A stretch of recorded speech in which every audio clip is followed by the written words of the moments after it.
আসসালামু আলাইকুম। সবাইকে স্বাগত জানাচ্ছি আমার দেশ ডাকসু নির্বাচনী ভাবনায়। সঙ্গে আছি তামান্না মিনহাজ। আগামী ৯ সেপ্টেম্বর অনুষ্ঠিত হতে যাচ্ছে ডাকসু নির্বাচন। তার আগে আজ থেকে শুরু হয়ে গেল আনুষ্ঠানিক প্রচারণা। সেই কাজেই ব্যস্ত সমস্ত প্রার্থী।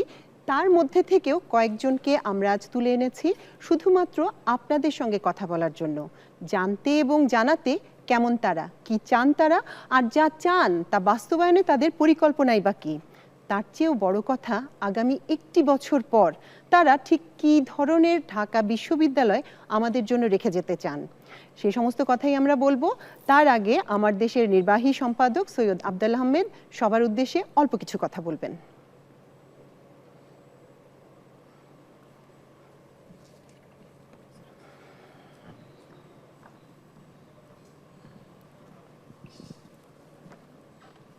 বিসমিল্লাহির রহমানির রহিম।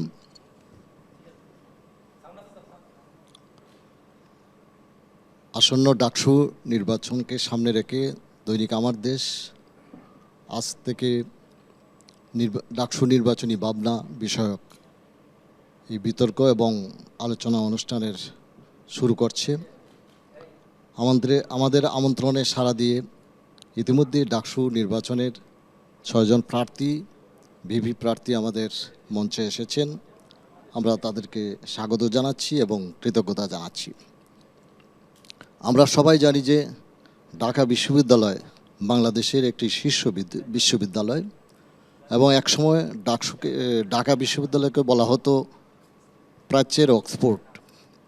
এদেশের যত গণতান্ত্রিক আন্দোলন হয়েছে, সেই ভাষা আন্দোলন থেকে শুরু করে মুক্তিযুদ্ধ, এরশাদ বিরোধী, স্বৈরাচার বিরোধী আন্দোলন, সব কিছুতে ঢাকা বিশ্ববিদ্যালয়ের ছিল একটি গৌরবোজ্জ্বল ভূমিকা এবং ছাত্ররা প্রতিটি আন্দোলনে সেই আন্দোলনকে জয়ী করেছেন এবং সেজন্য আমরা সবসময় বলতাম যে ঢাকা বিশ্ববিদ্যালয় হলো লড়াইয়ের দুর্গ। ঢাকা বিশ্ববিদ্যালয় বয়স প্রায় 103 বছর হয়ে গেছে। ঢাকা বিশ্ববিদ্যালয়ের ডাকসুর যে ইতিহাস, তাতে আমরা পাই যে প্রতি বছরই ডাকসু হওয়ার কথা। সেই মোতাবেক 100তম ডাকসু হওয়ার কথা ছিল, কিন্তু সেটা হয়নি। সম্ভবত 38তম ডাকসু হতে যাচ্ছে। তো যাই হোক, সেটাও ভালো। তো আগামীতে এই 40,000 ঢাকা বিশ্ববিদ্যালয়ের যে 40,000 ছাত্রছাত্রী, তারা ভোট দিয়ে নতুন ডাকসু নির্বাচিত করবে।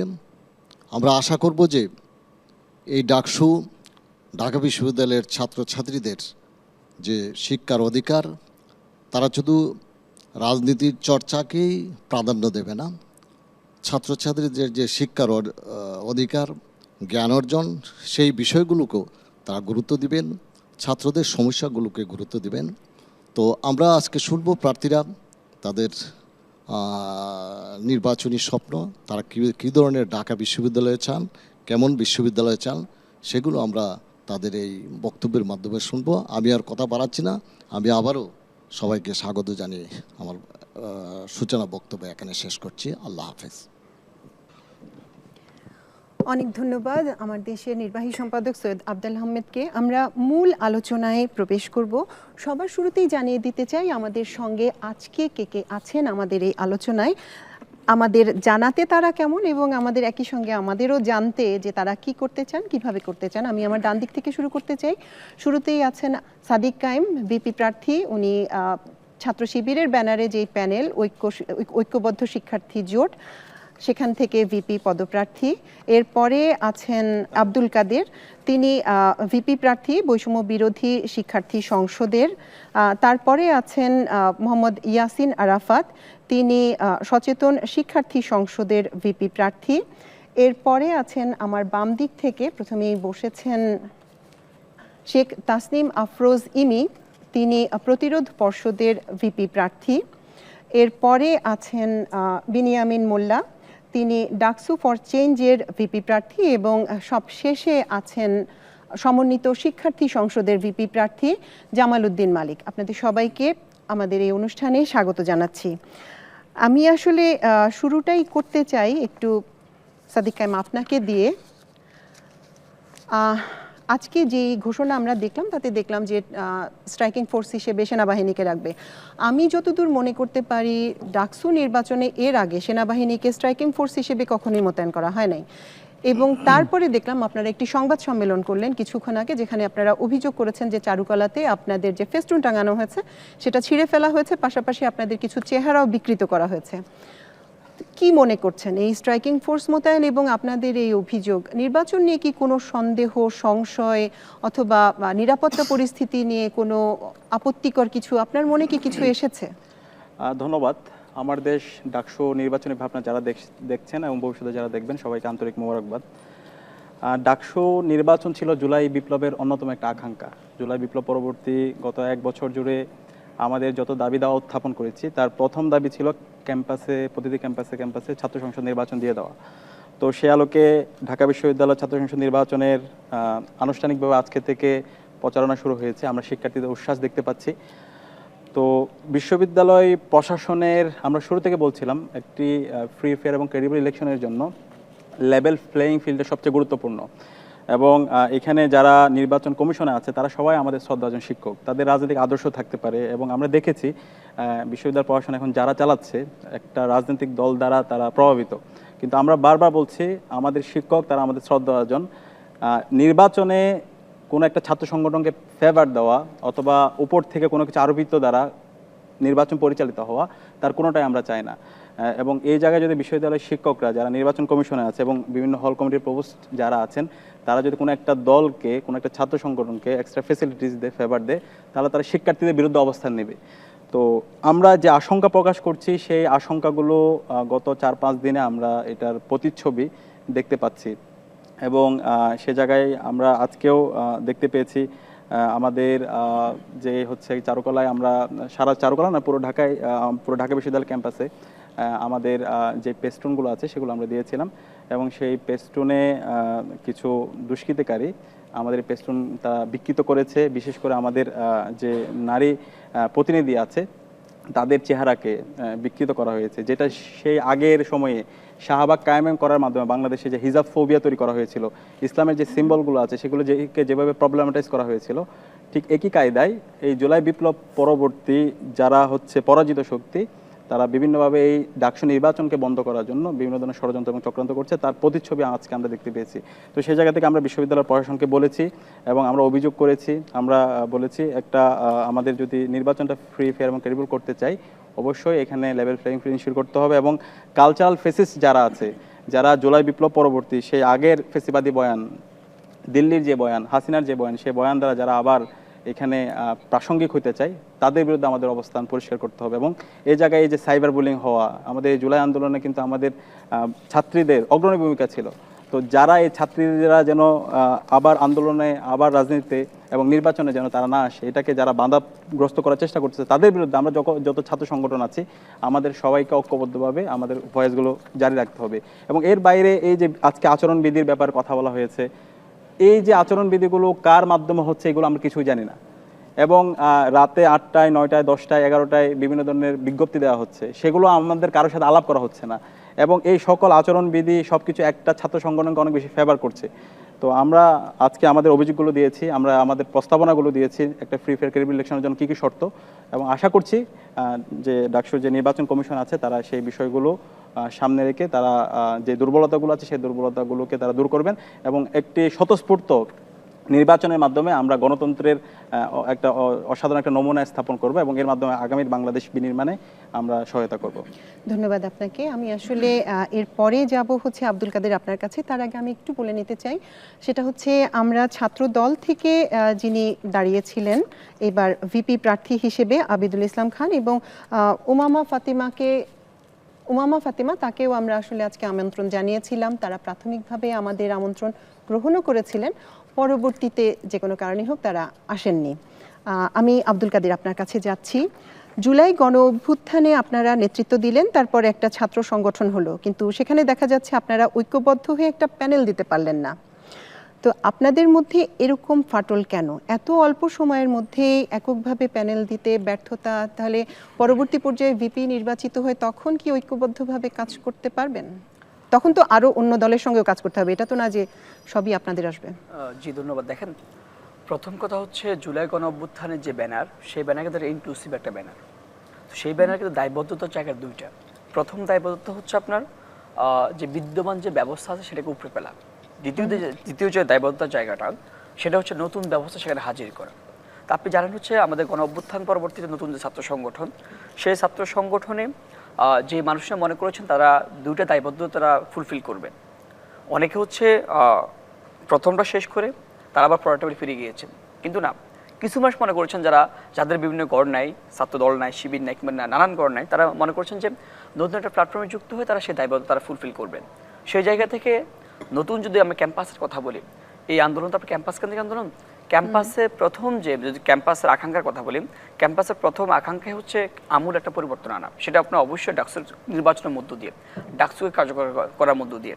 তো সেই জায়গাতে যখন আমরা প্যানেল ঠিক করলাম, প্যানেল ঠিক করতে গিয়ে আমরা সার্বিক বিবেচনা করলাম যে কীভাবে হচ্ছে একটা ইনক্লুসিভ প্যানেল তৈরি করা যায়, কীভাবে যে গ্রহণযোগ্য প্যানেল তৈরি করা যায়। আমরা সেটা একটা সামষ্টিক সিদ্ধান্ত, সাংগঠনিক সিদ্ধান্ত, কীভাবে করলে শিক্ষার্থীরা উপকৃত হবে, সেটা আমরা সে চিন্তা ভাবনা করলাম। তো আপনি জানেন হচ্ছে ডাকসুতে মাত্র 28টা। সে 28টা পদ হচ্ছে, কিন্তু এখানে যারা প্রত্যেকটা মানুষজন ক্যাপাবল, প্রত্যেকটা মানুষজন আন্দোলন সম্মুখের সাথে নেতৃত্ব দিয়ে এসেছেন, আবার তারা মনে করেন যে তারা দায়বদ্ধ তারা স্বীকার করতেছেন, তারা এই কাজগুলো করতে চান শিক্ষার্থীদের জন্য। কিন্তু আমাদের সীমাবদ্ধতা জায়গাটা হচ্ছে আমরা 28 জন মানুষকে আমরা হচ্ছে এখানে অ্যাকোমোডেট করতে পারতেছি, বাইরের মানুষজন পারতেছি না। সেই যে আমরা সিদ্ধান্ত নিলাম, যেহেতু ডাকসু অনেক বছর পর ডাকসু হচ্ছে, আপনারা মানে যারা মনে করতেছে যে তারা ক্যাপাবল, তারা কাজ করতে চায়, আমরা তাদেরকে সেই সুযোগ তৈরি করে দিয়েছি, গণতান্ত্রিক একটা ব্যবস্থা, পরিবেশটা তৈরি করে দিয়েছি যে আপনারা কাজ করেন, ফাইন। কিন্তু আমরা যাদেরকে মনে করি সাংগঠনিক সিদ্ধান্ত, যাদেরকে মনে করেছি সবার জন্য উন্মুক্ত হবে, সবার জন্য উপকার হবে, তাদেরকে নিয়ে আমরা 28 জনের প্যানেল করেছি। এর বাইরে যারা মনে করতেছেন যে তারাও ক্যাপাবল, তারাও দায়বদ্ধতার জায়গা আছে, সেও কাজ করতে চায় ডাকসুর জন্য, ডাকসুর মধ্য দিয়ে সে এত ইনফর্মাল কাজ করেছে, এখন ফর্মালি সে কাজ করতে চায়, আমরা সেই সুযোগটা আমরা তৈরি করে দিয়েছি। আচ্ছা আচ্ছা, আমি এবার যেতে চাই হচ্ছে মোহাম্মদ ইয়াসিন আরাফাত আপনার কাছে। নারী প্রতিনিধিত্ব বা নারী নেতৃত্ব, এটা নিয়ে আপনাদের বক্তব্য কি, অবস্থান কি? আমি একটা অভিযোগ সম্পর্কে বলে প্রশ্নটা আসলে আরেকটু স্পষ্ট হবে তাহলে। সেটা হচ্ছে আপনাদের যেদিন প্যানেল ঘোষণা করা হয়, নবীনবরণ অনুষ্ঠানে প্যানেল ঘোষণা করা হয়েছে সম্ভবত সপ্তাহখানেক আগেই, সেই অনুষ্ঠানে অভিযোগ পাওয়া গিয়েছে যে একজন নারী সাংবাদিককে সামনের সারিতে দাঁড়াতে দেওয়া হয়নি। তো যদি এই পরিস্থিতি হয় যে সামনের সারিতে একজন সাংবাদিক দাঁড়াতেই পারছেন না, তাহলে আপনাদের সংগঠন থেকে বা পরবর্তীতে যখন ভিসি হবেন ঢাকা ইউনিভার্সিটির অর্ধেক শিক্ষার্থী নারী, সেক্ষেত্রে তাদের ব্যাপারে আপনাদের সিদ্ধান্ত, আচরণ কেমন হবে? ধন্যবাদ আমার দেশকে সুন্দর একটি ডাকসু নির্বাচনী ভাবনা প্রোগ্রাম উপস্থাপন করার জন্য। আমাকে দুইটি প্রশ্ন করা হয়েছে। প্রথম হচ্ছে নারীদেরকে নিয়ে আমাদের চিন্তা কি আসলে। যদি আমি ইসলামের, যেহেতু আমাকে প্রশ্ন করেছে, আমি একটা ইসলামী ছাত্র সংগঠনের পক্ষ থেকে বিপি পদপ্রার্থী হয়েছিলাম। তো আমাদের ইসলামে 1400 বছর আগে নারীরা যখন নির্যাতিত ছিল, সেই মুহূর্ত থেকে ইসলামী নারীদেরকে মুক্ত করেছে। যখন নারীদেরকে জীবন্ত দাফন করা হতো, রাসূল সাল্লাল্লাহু আলাইহি ওয়াসাল্লাম বলেছেন তখন যে ঘরে প্রথম সন্তান হবে নারী, সেই ফ্যামিলি ভাগ্যবান। তো আমরা সেই শিক্ষায় ধারণ করি। তো নারী নেতৃত্বের বিষয়ে আমাদের অবশ্যই নারী নেতৃত্ব প্রয়োজন। বিশেষ করে আমাদের শুধু বাংলাদেশ না, পুরো বিশ্বেরই ধরতে গেলে অর্ধেকের চেয়ে বেশিরভাগ জনসংখ্যা বর্তমানে নারী। তো নারীদের অধিকার, তাদের বিষয়াবলী বাস্তবায়ন করার জন্য অবশ্যই নারী নেতৃত্বের প্রয়োজন অবশ্যই আছে, আমরা সেটা স্বীকার করি। যার ফলে দেখবেন আমাদের ইসলামী আন্দোলন বাংলাদেশ, মানে যেটা আমাদের মূল সংগঠন, তার কমিটির 1/3 হচ্ছে নারী। বর্তমানে 1/3% হচ্ছে নারী। আমাদের মূল সংগঠনের মূল কমিটির 25 জন নারী সদস্য রয়েছে। তো সেই দৃষ্টিকোণ থেকে আমরা যে বিষয়টা বলছেন যে আমরা নারী নেতৃত্বের বিষয়টাকে আমরা স্পষ্ট করলাম, অবশ্যই নারী নেতৃত্ব রয়েছে। তবে তাদের যে আসপেক্ট, তাদের যে বিষয়গুলো, তাদের যে সমস্ত খাত রয়েছে, অবশ্যই সেই খাতে তাদেরই প্রয়োজন, এখানে আমরা কিছু করতে পারবো। এটা তো আসলে উত্তরটা একটা ভাষা জবাব হয়ে গেল। আমি একটা স্পেসিফিক ঘটনার উদাহরণ দিয়ে আপনাকে জিজ্ঞেস করলাম। আমি সেটা পরে আসতেছি বলা যে নারী নেতৃত্বের বিষয়টা আমি স্পষ্ট করলাম। দ্বিতীয় কথা হচ্ছে যে এই ঘটনাটা আপনি বললেন, আমি এই ঘটনাটা আপনার কাছে শুনলাম প্রথম। আর এই ঘটনা একটা ঘটেছিল সম্ভবত আমাদের দলের যিনি বর্তমান নায়েবে আমির ফয়জুল করিম সাহেব ওনার একটা নির্বাচনী প্রচারণাকে কেন্দ্র করে, মানে পূর্বের একটা ঘটনা, এটা আমার জানা আছে। আচ্ছা, তখন ওনাদেরকে বলা হয়েছিল, উনি ফজল করিম আমাদের পিসা হুজুর, উনি এটা পরিষ্কার করেছেন যে আমি বক্তব্য দিচ্ছি। তখন ওই সাংবাদিকদের পক্ষ থেকে ওনাদের রিপ্রেজেন্ট পুরুষও ছিল, তো ওনার ইচ্ছা ছিল পুরুষ আমার সামনেই থাকুক, এই যে ওনার পক্ষ থেকে এটা ইয়া ছিল আর কি। এই কারণে যেহেতু ওনাদের অপোজিট ছিল, সুতরাং তার যেহেতু এখানে সেই সংবাদ সম্মেলন করতেছে তাকে উদ্দেশ্য করে, সুতরাং তিনি তার ইচ্ছা যেহেতু ইয়া করা হয়নি, এই জন্য তিনি এই জন্য ইয়া হয়েছে। মানে জিনিসটা হয়ে গেল এমন যে পুরুষ থাকলে আর নারীকে সামনে রাখা যাবে না। না, সেটা না, একজন মানুষের বিভিন্ন ধরনের আসপেক্ট থাকতেই পারে, বিভিন্ন ধরনের ইয়া থাকতেই পারে, সেটা। কিন্তু আমি স্পষ্ট করছি আমাদের ঢাকা বিশ্ববিদ্যালয়ে ঘটনা ঘটেনি। হ্যাঁ, এটা আসলে আমি অভিযোগ হিসেবেই বলেছি, আমার কাছে এটা অভিযোগ হিসেবে এসেছে। ফলে ওইটার আর সত্যাসত্যি নিয়ে আমি যাচ্ছি না।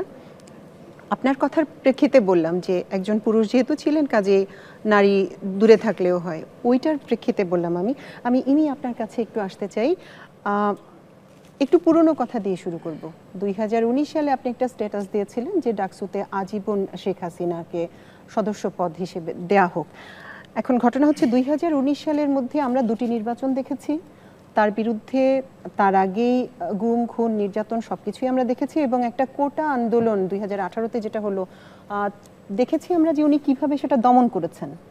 তারপরও আপনার 19-এ এসে কেন মনে হলো যে ওনাকে আজীবন ডাকসুর সদস্য পদ দেয়া যায়?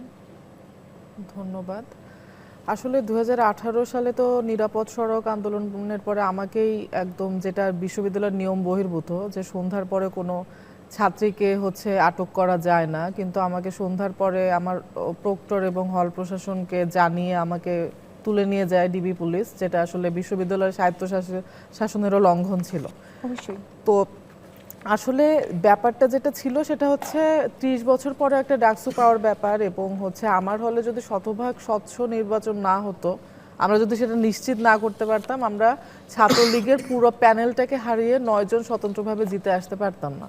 এবং আপনি যে প্রশ্নটা করলেন কেন মনে হয়েছিল, কারণ আসলে শেখ হাসিনা যদি ডাকসুর আজীবন সদস্য থাকতেন, তাতে ডাকসুর কিংবা ঢাকা বিশ্ববিদ্যালয়ের কিছু লাভও হতো না, কোনো ক্ষতিও হতো না, কোনো কিছু যায় আসতো না।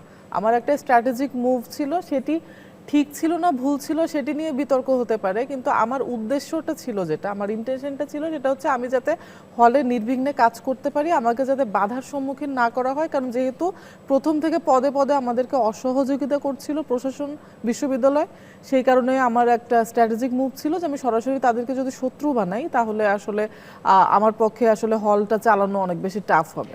আপনার এখন কি মনে হয় যে সিদ্ধান্তটা সঠিক ছিল আজকে সময় দাঁড়িয়ে? একটা বাস্তবতা বলি, একনেকে আমার শামসুনার হলে আবাসন সংকট অনেক বেশি চরম, রোকেয়া বা সুফিয়া কামাল হলে তাও মাস্টার্সে অন্তত সিঙ্গেল বেড পান ছাত্রীরা, ইতে শামসুনার হলে একদম মাস্টার্স পর্যন্ত ডাবলিং বেড, এবং আমি যখন হলের ভিপি ছিলাম আমি কিন্তু ডাবল বেডেই শেয়ার করেছি, কারণ যেই সুবিধা আমি নিজে মানে দিতে পারবো না একজন ছাত্রীকে, সেটা আমি নেইনি।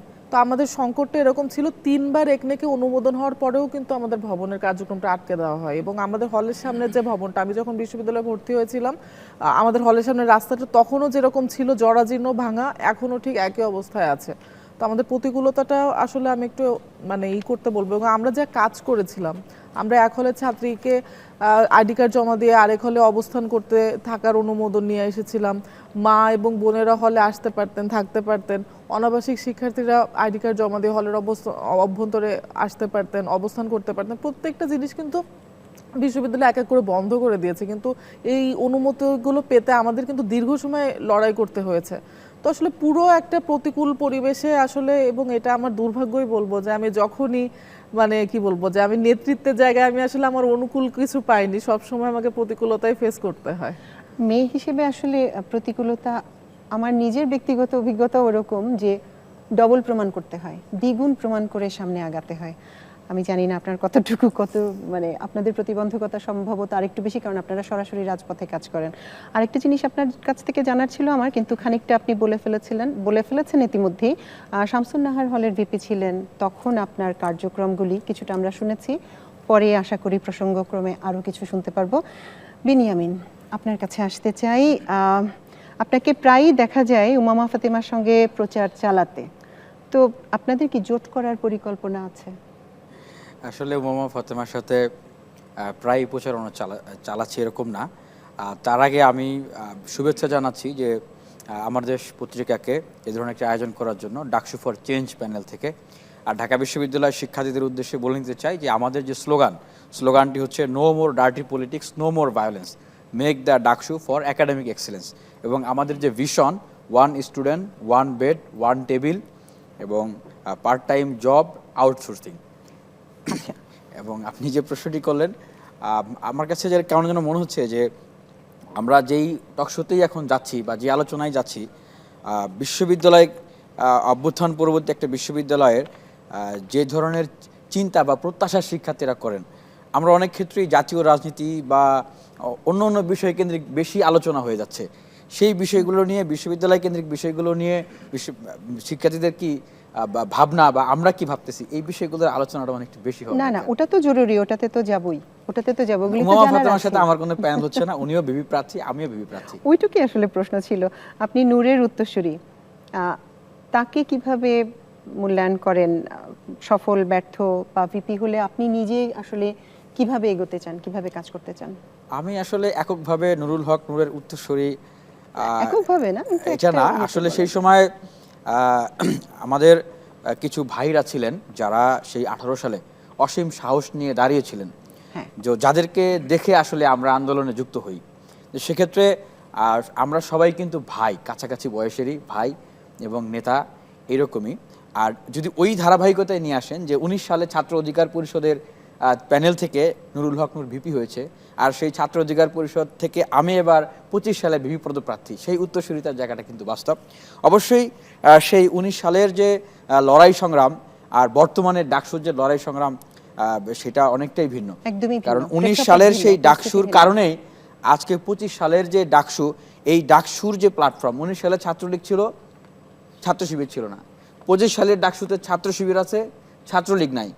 আজকে 19 সালের ডাকসুতে যখন টকশোতে না হতো, সবাই কিন্তু এক গাড়িতে করে নিতে পারতো না, ছাত্রলীগ আলাদা, অন্যরা আলাদা। আজকের টকশোতে আমরা কিন্তু একই গাড়িতে এসেছি, এবং 19 সালের ডাকসুতে নির্ভয়ে শিক্ষার্থীরা কিন্তু দাঁড়াইতে পারতো না। এবার যেটা দেখলাম, মনে হয় যে মানে স্মরণকালের সবচেয়ে বেশি প্রার্থী দাঁড়িয়েছে।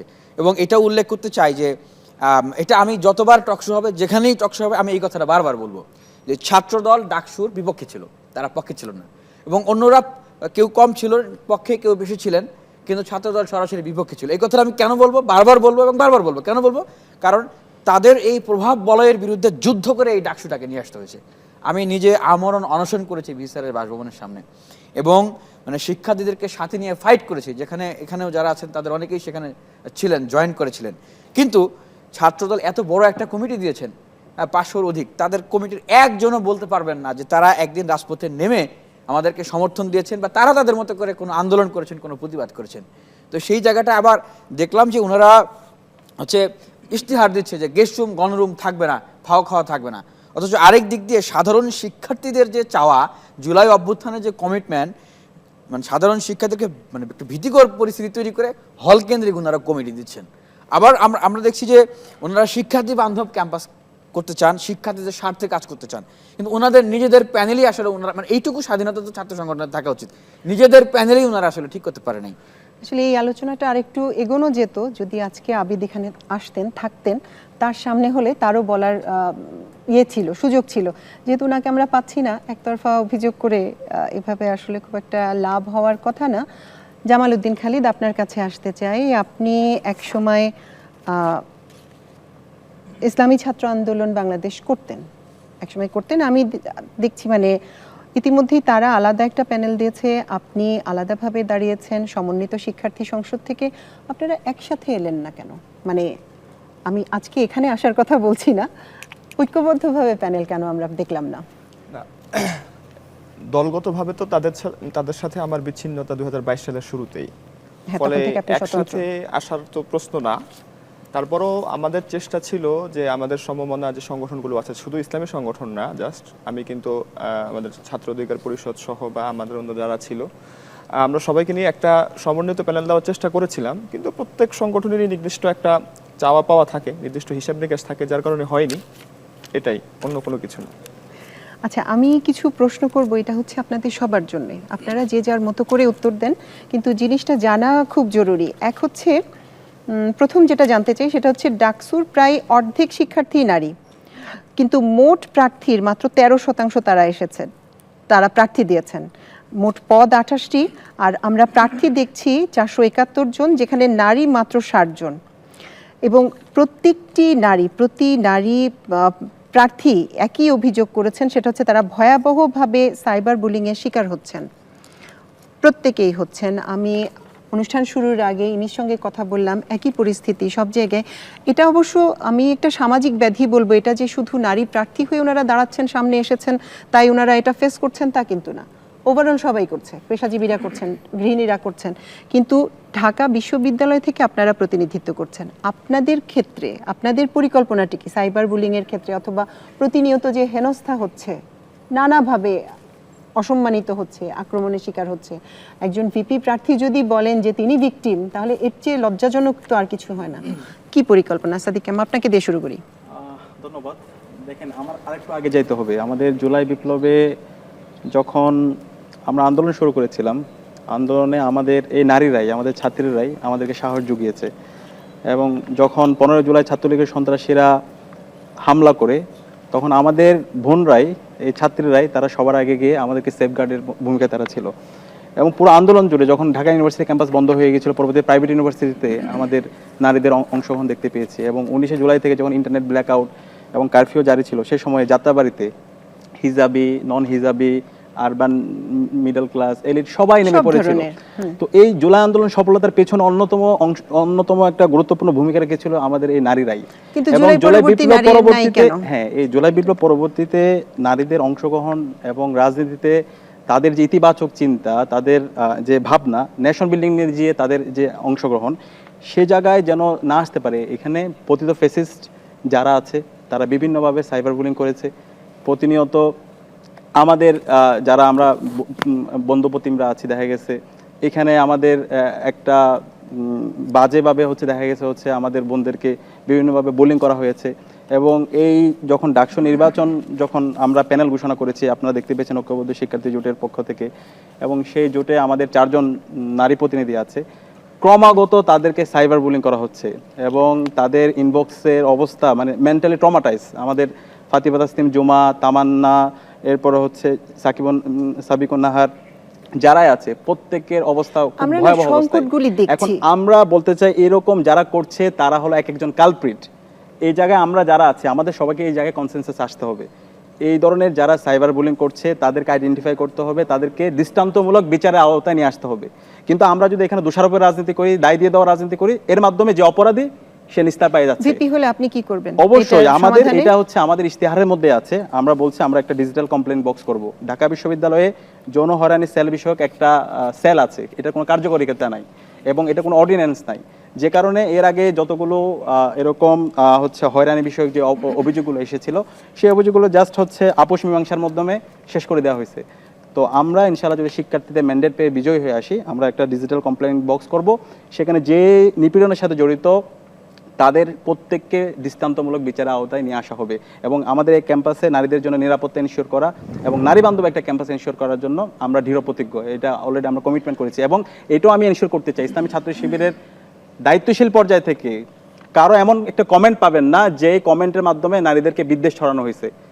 আমরা সবসময় এই নারীরাই আমাদের বিজয়ের পথে, তারা সবচেয়ে বেশি আমাদেরকে অগ্রণী ভূমিকা পালন করেছে। তাদেরকে রাজনীতিতে মেইনস্ট্রিম করা, তাদেরকে তাদের নিরাপত্তা এনশিওর করা, সেটা আমাদের প্রধান দায়িত্ব। মানে শাস্তি নিশ্চিত হবে, সেটা যে ফরম্যাটেই শাস্তি হোক না কেন। আব্দুল কাদের, আপনি কি চিন্তা করছেন? সমস্যা কিন্তু আমরা জানি, আপনার কাছ থেকে আমি সমাধানটা চাই। আপনার সমাধান কি? দেখেন, প্রথম কথা নারীদের প্রতি যে মনোভাব, যে বিরূপ মনোভাব কিংবা বিদ্বেষপূর্ণ যে মনোভাব, সেটা মূলত মতবিরোধ জায়গা থেকে। নারীদের নিয়ে আমাদের প্রত্যেকটা মানুষের নিজস্ব একটা ইডিওলজি আছে।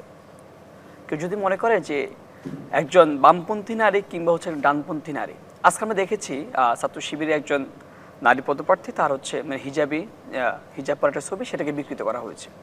একই সাথে আমরা কি দেখি জানেন, 5 আগস্ট যখন আপনার আত্মস্বীকৃত কিছু রাজাকারকে যখন আপনার টিএসসিতে আপনার নর্মালাইজ করা হয়েছিল একটা ছাত্র সংগঠনের পক্ষ থেকে, তখন কিছু নারীর নেতৃত্ব ওইখানে প্রতিবাদ জারি রেখেছিল। আমরা দেখেছি একজন ব্যক্তি এসে ওই যে নারীদেরকে খুবই জুম ক্লোজ শট ভিডিও করেছিল, কিন্তু তাকে পরবর্তী ধাওয়া দেওয়ার পরে উনি চলে গেছেন ওই যে ছাত্র শিবিরে ওই অংশটা চলে গেছেন, গিয়ে সেখানে একটা নিরাপত্তা লাভ করেছেন। আমি যদি একটু সাদিকের কাছে আসি, একটু শেষ করি, আচ্ছা আপনি শেষ করেন। আমি শেষ করি সাদিক ভাই। আপনি শেষ করেন। আপনি দেখেন এই যে হচ্ছে ওকে সেভ দেওয়া, পরবর্তী তাকে হচ্ছে যখন প্রক্টর অফিসে নিয়ে যাওয়া হলো, শেষ করে একটু শেষ করি হ্যাঁ আমি একটু শেষ করি, আমি শেষ করি। আপনি শেষ করেন। যখন তাকে তারপরে প্রক্টর আমরা অফিসে নিয়ে আপনার যাওয়া হলো, কাছে তখন দেখা গেল কি তিনি পরিচয় দিলেন তিনি হচ্ছে একজন ছাত্র শিবিরের একজন জনশক্তি, তিনি কমিউনিজমের জনশক্তি। শেষ করে সাদিক ভাই। এখন দেখেন পরবর্তী আমি তাকে মানে কোনো প্রতিকার দেখিনি, কিন্তু মুসলা ছেড়ে দেওয়া হয়েছে এবং তার বিভিন্ন ফেক আইডি পাওয়া গেছে। একটা ফেক আইডি নাম হচ্ছে এতে আল্লাহ, তিনি সেই ওই ফেক আইডি থেকে হচ্ছে এইসব ভিডিও তিনি চাউর করতেছেন। নাম্বার 2 দেখেন, আমরা দেখি চট্টগ্রাম প্রেস ক্লাবের সামনে নারীকে এবার ফ্লাইং কিক দেওয়া হচ্ছে শুধুমাত্র। আপনি দেখেন ভিন্ন মতাবলম্বী হওয়ার কারণ ফ্লাইং কিক।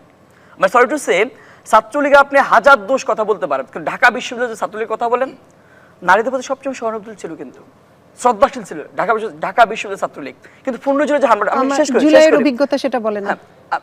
আমি একটু শেষ করি। কিন্তু এই যে জুলাই পরবর্তী নারীদের প্রতি এত বিদ্বেষপূর্ণ যে মনোভাবটা, শুধু ওই যে নিজস্ব ব্যক্তিগত ইডিওলজির কারণে কিন্তু বিদ্বেষ মনোভাব তৈরি হয়। আমরা দেখেছি, আমি শেষ করি। কিন্তু আমরা এখন যতই বলি যে ওই ব্যক্তি কালফিট, ওই ব্যক্তিকে অমুক মানে আইনের আওতায় আনতে হবে, কিন্তু কথা হচ্ছে যখন চট্টগ্রামে একজন ব্যক্তি নারীকে ফ্লাইং কিক দিল, তাকে হচ্ছে থানায় হেফাজতে নেওয়া হলো, তাকে ছাড়িয়ে আনার জন্য হচ্ছে মব ক্রিয়েট করা থানার সামনে। কিন্তু আপনি দেখেন ঠিক 3 দিনের মাথায় কিন্তু তাকে হচ্ছে ফুলের মালা দিয়ে বরণ করা হলো। তখন আমাদের ব্যক্তিরা কই ছিল যারা আজকে বলতেছেন যে নারীদের প্রতি যারা বিদ্বেষপূর্ণ মনোভাব তৈরি করছে তারা কালফিট, তাদেরকে আইনে আওতায় আনতে হবে, তখন আমাদের এই সমস্ত ব্যক্তির প্রতিবাদ জানিয়েছিলেন? জানান নাই। কিন্তু আপনি দেখেন শেষ করি,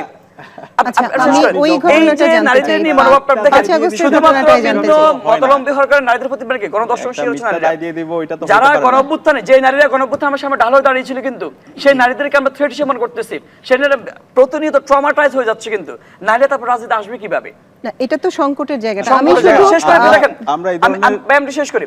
এখন দেখেন ঢাকা বিশ্ববিদ্যালয় ক্যাম্পাসে কি হয়, ঢাকা বিশ্ববিদ্যালয় ক্যাম্পাসে একটা ভিন্ন একটা পরিবেশ আছে, সংস্কৃতি আছে। দেখেন কিন্তু যদি একটা ছেলে একটা মেয়ে বসে থাকে অনৈতিক কাজ করে, সেটা প্রশাসন দেখবে। কিন্তু আমরা কি দেখেছি? আমরা দেখেছি কি সে একটা মোরাল পুলিশিং এর শিকার হচ্ছে।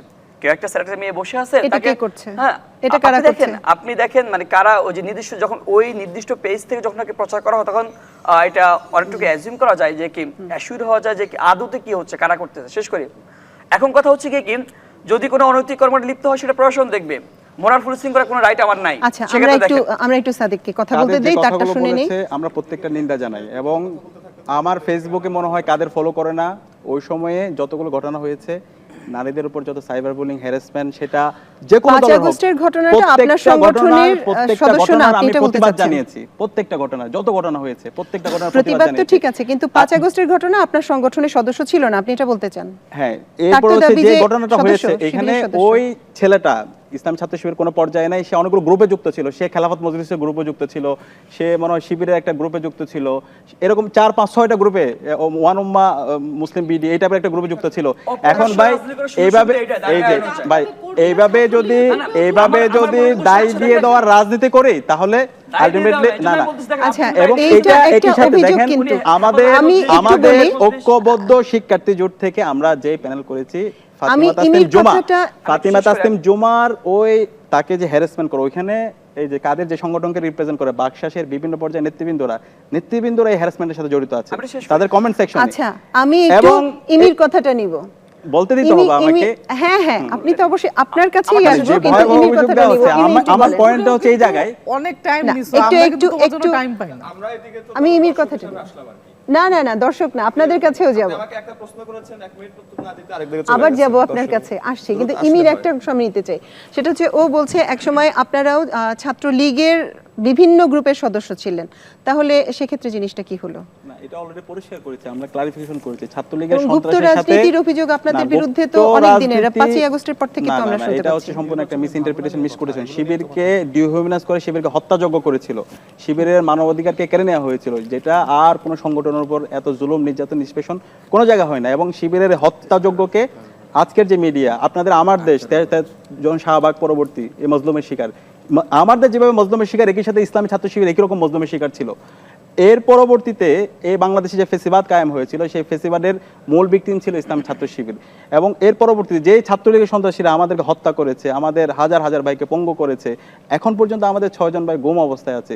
তো সেই ছাত্রলীগের সন্ত্রাসের সাথে আমরা জড়িত থাকি, এটা তো প্রশ্নে আসে না।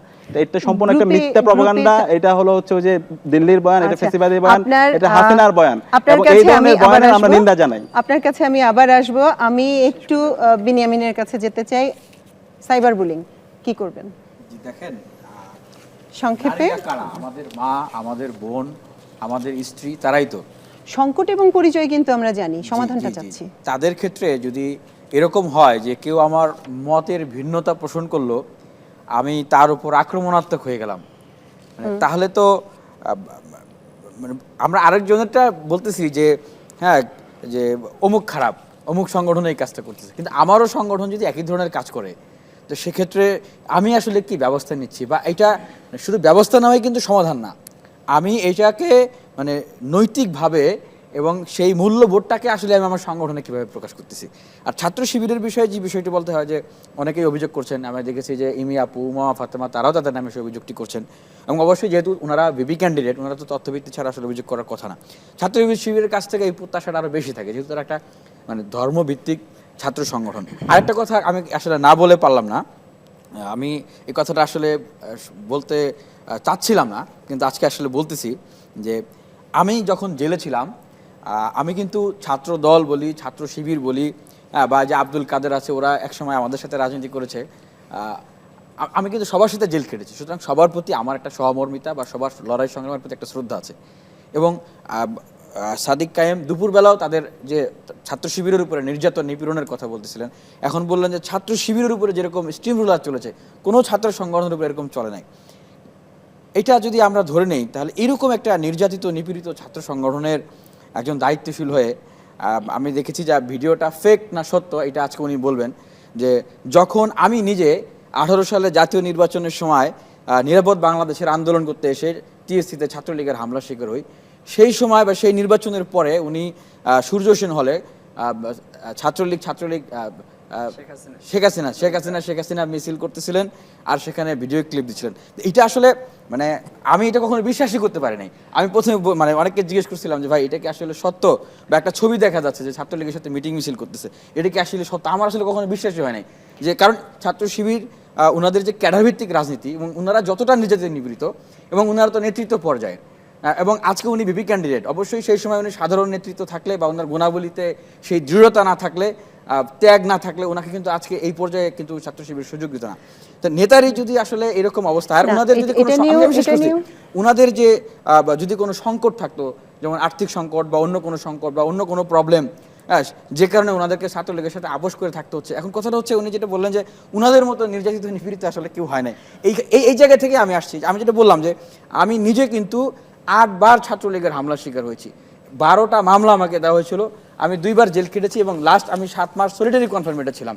এবং এই কাদেরা তখন আমাদের সাথে ছিলেন, রাজনীতি করেছেন। দেখেছে যে প্রত্যেকবার আমরা যখন শিক্ষার্থীর জন্য কথা বলতে গিয়েছি, কালেমা পরে বুকে ফো দিয়ে সাংবাদিকদেরকে ফোন দিতাম যে ভাই অন্তত আমাদেরকে যদি মারে বা মেরে ফেলে আপনারা একটি ভিডিও করেন। তো ওনাদের ক্ষেত্রে নেতৃত্ব পর্যায়ে যদি ওনাদের এই অবস্থা হয়, ওনারা এখন বলতেছেন বিশ্ববিদ্যালয় নিরাপত্তা দিবেন, ওনারা নারী শিক্ষার্থীদের নিরাপত্তা দিবেন, তো ওনারা তো নিজেদেরই আসলে মানে নিরাপত্তার জন্য ওনাদেরকে আসলে ছাত্রলীগের সাথে আপোষ করে থাকতে হচ্ছে। আবার যদি কোনো প্রতিকূল পরিবেশ আসে, তাহলে ছাত্র শিবির কি আবার মানে গুপ্ত হয়ে যাবে বা হারিয়ে যাবে, নাকি শিক্ষার্থীদের পাশে দাঁড়াবে? আর এখনো কিন্তু ওনাদের সকল কমিটি ওনারা পাবলিশ করে নাই নিরাপত্তাজনিত কারণে।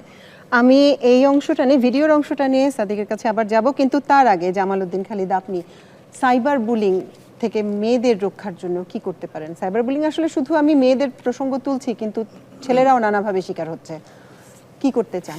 এটা তো আসলে মানে আমাদের হাতে না কিছু।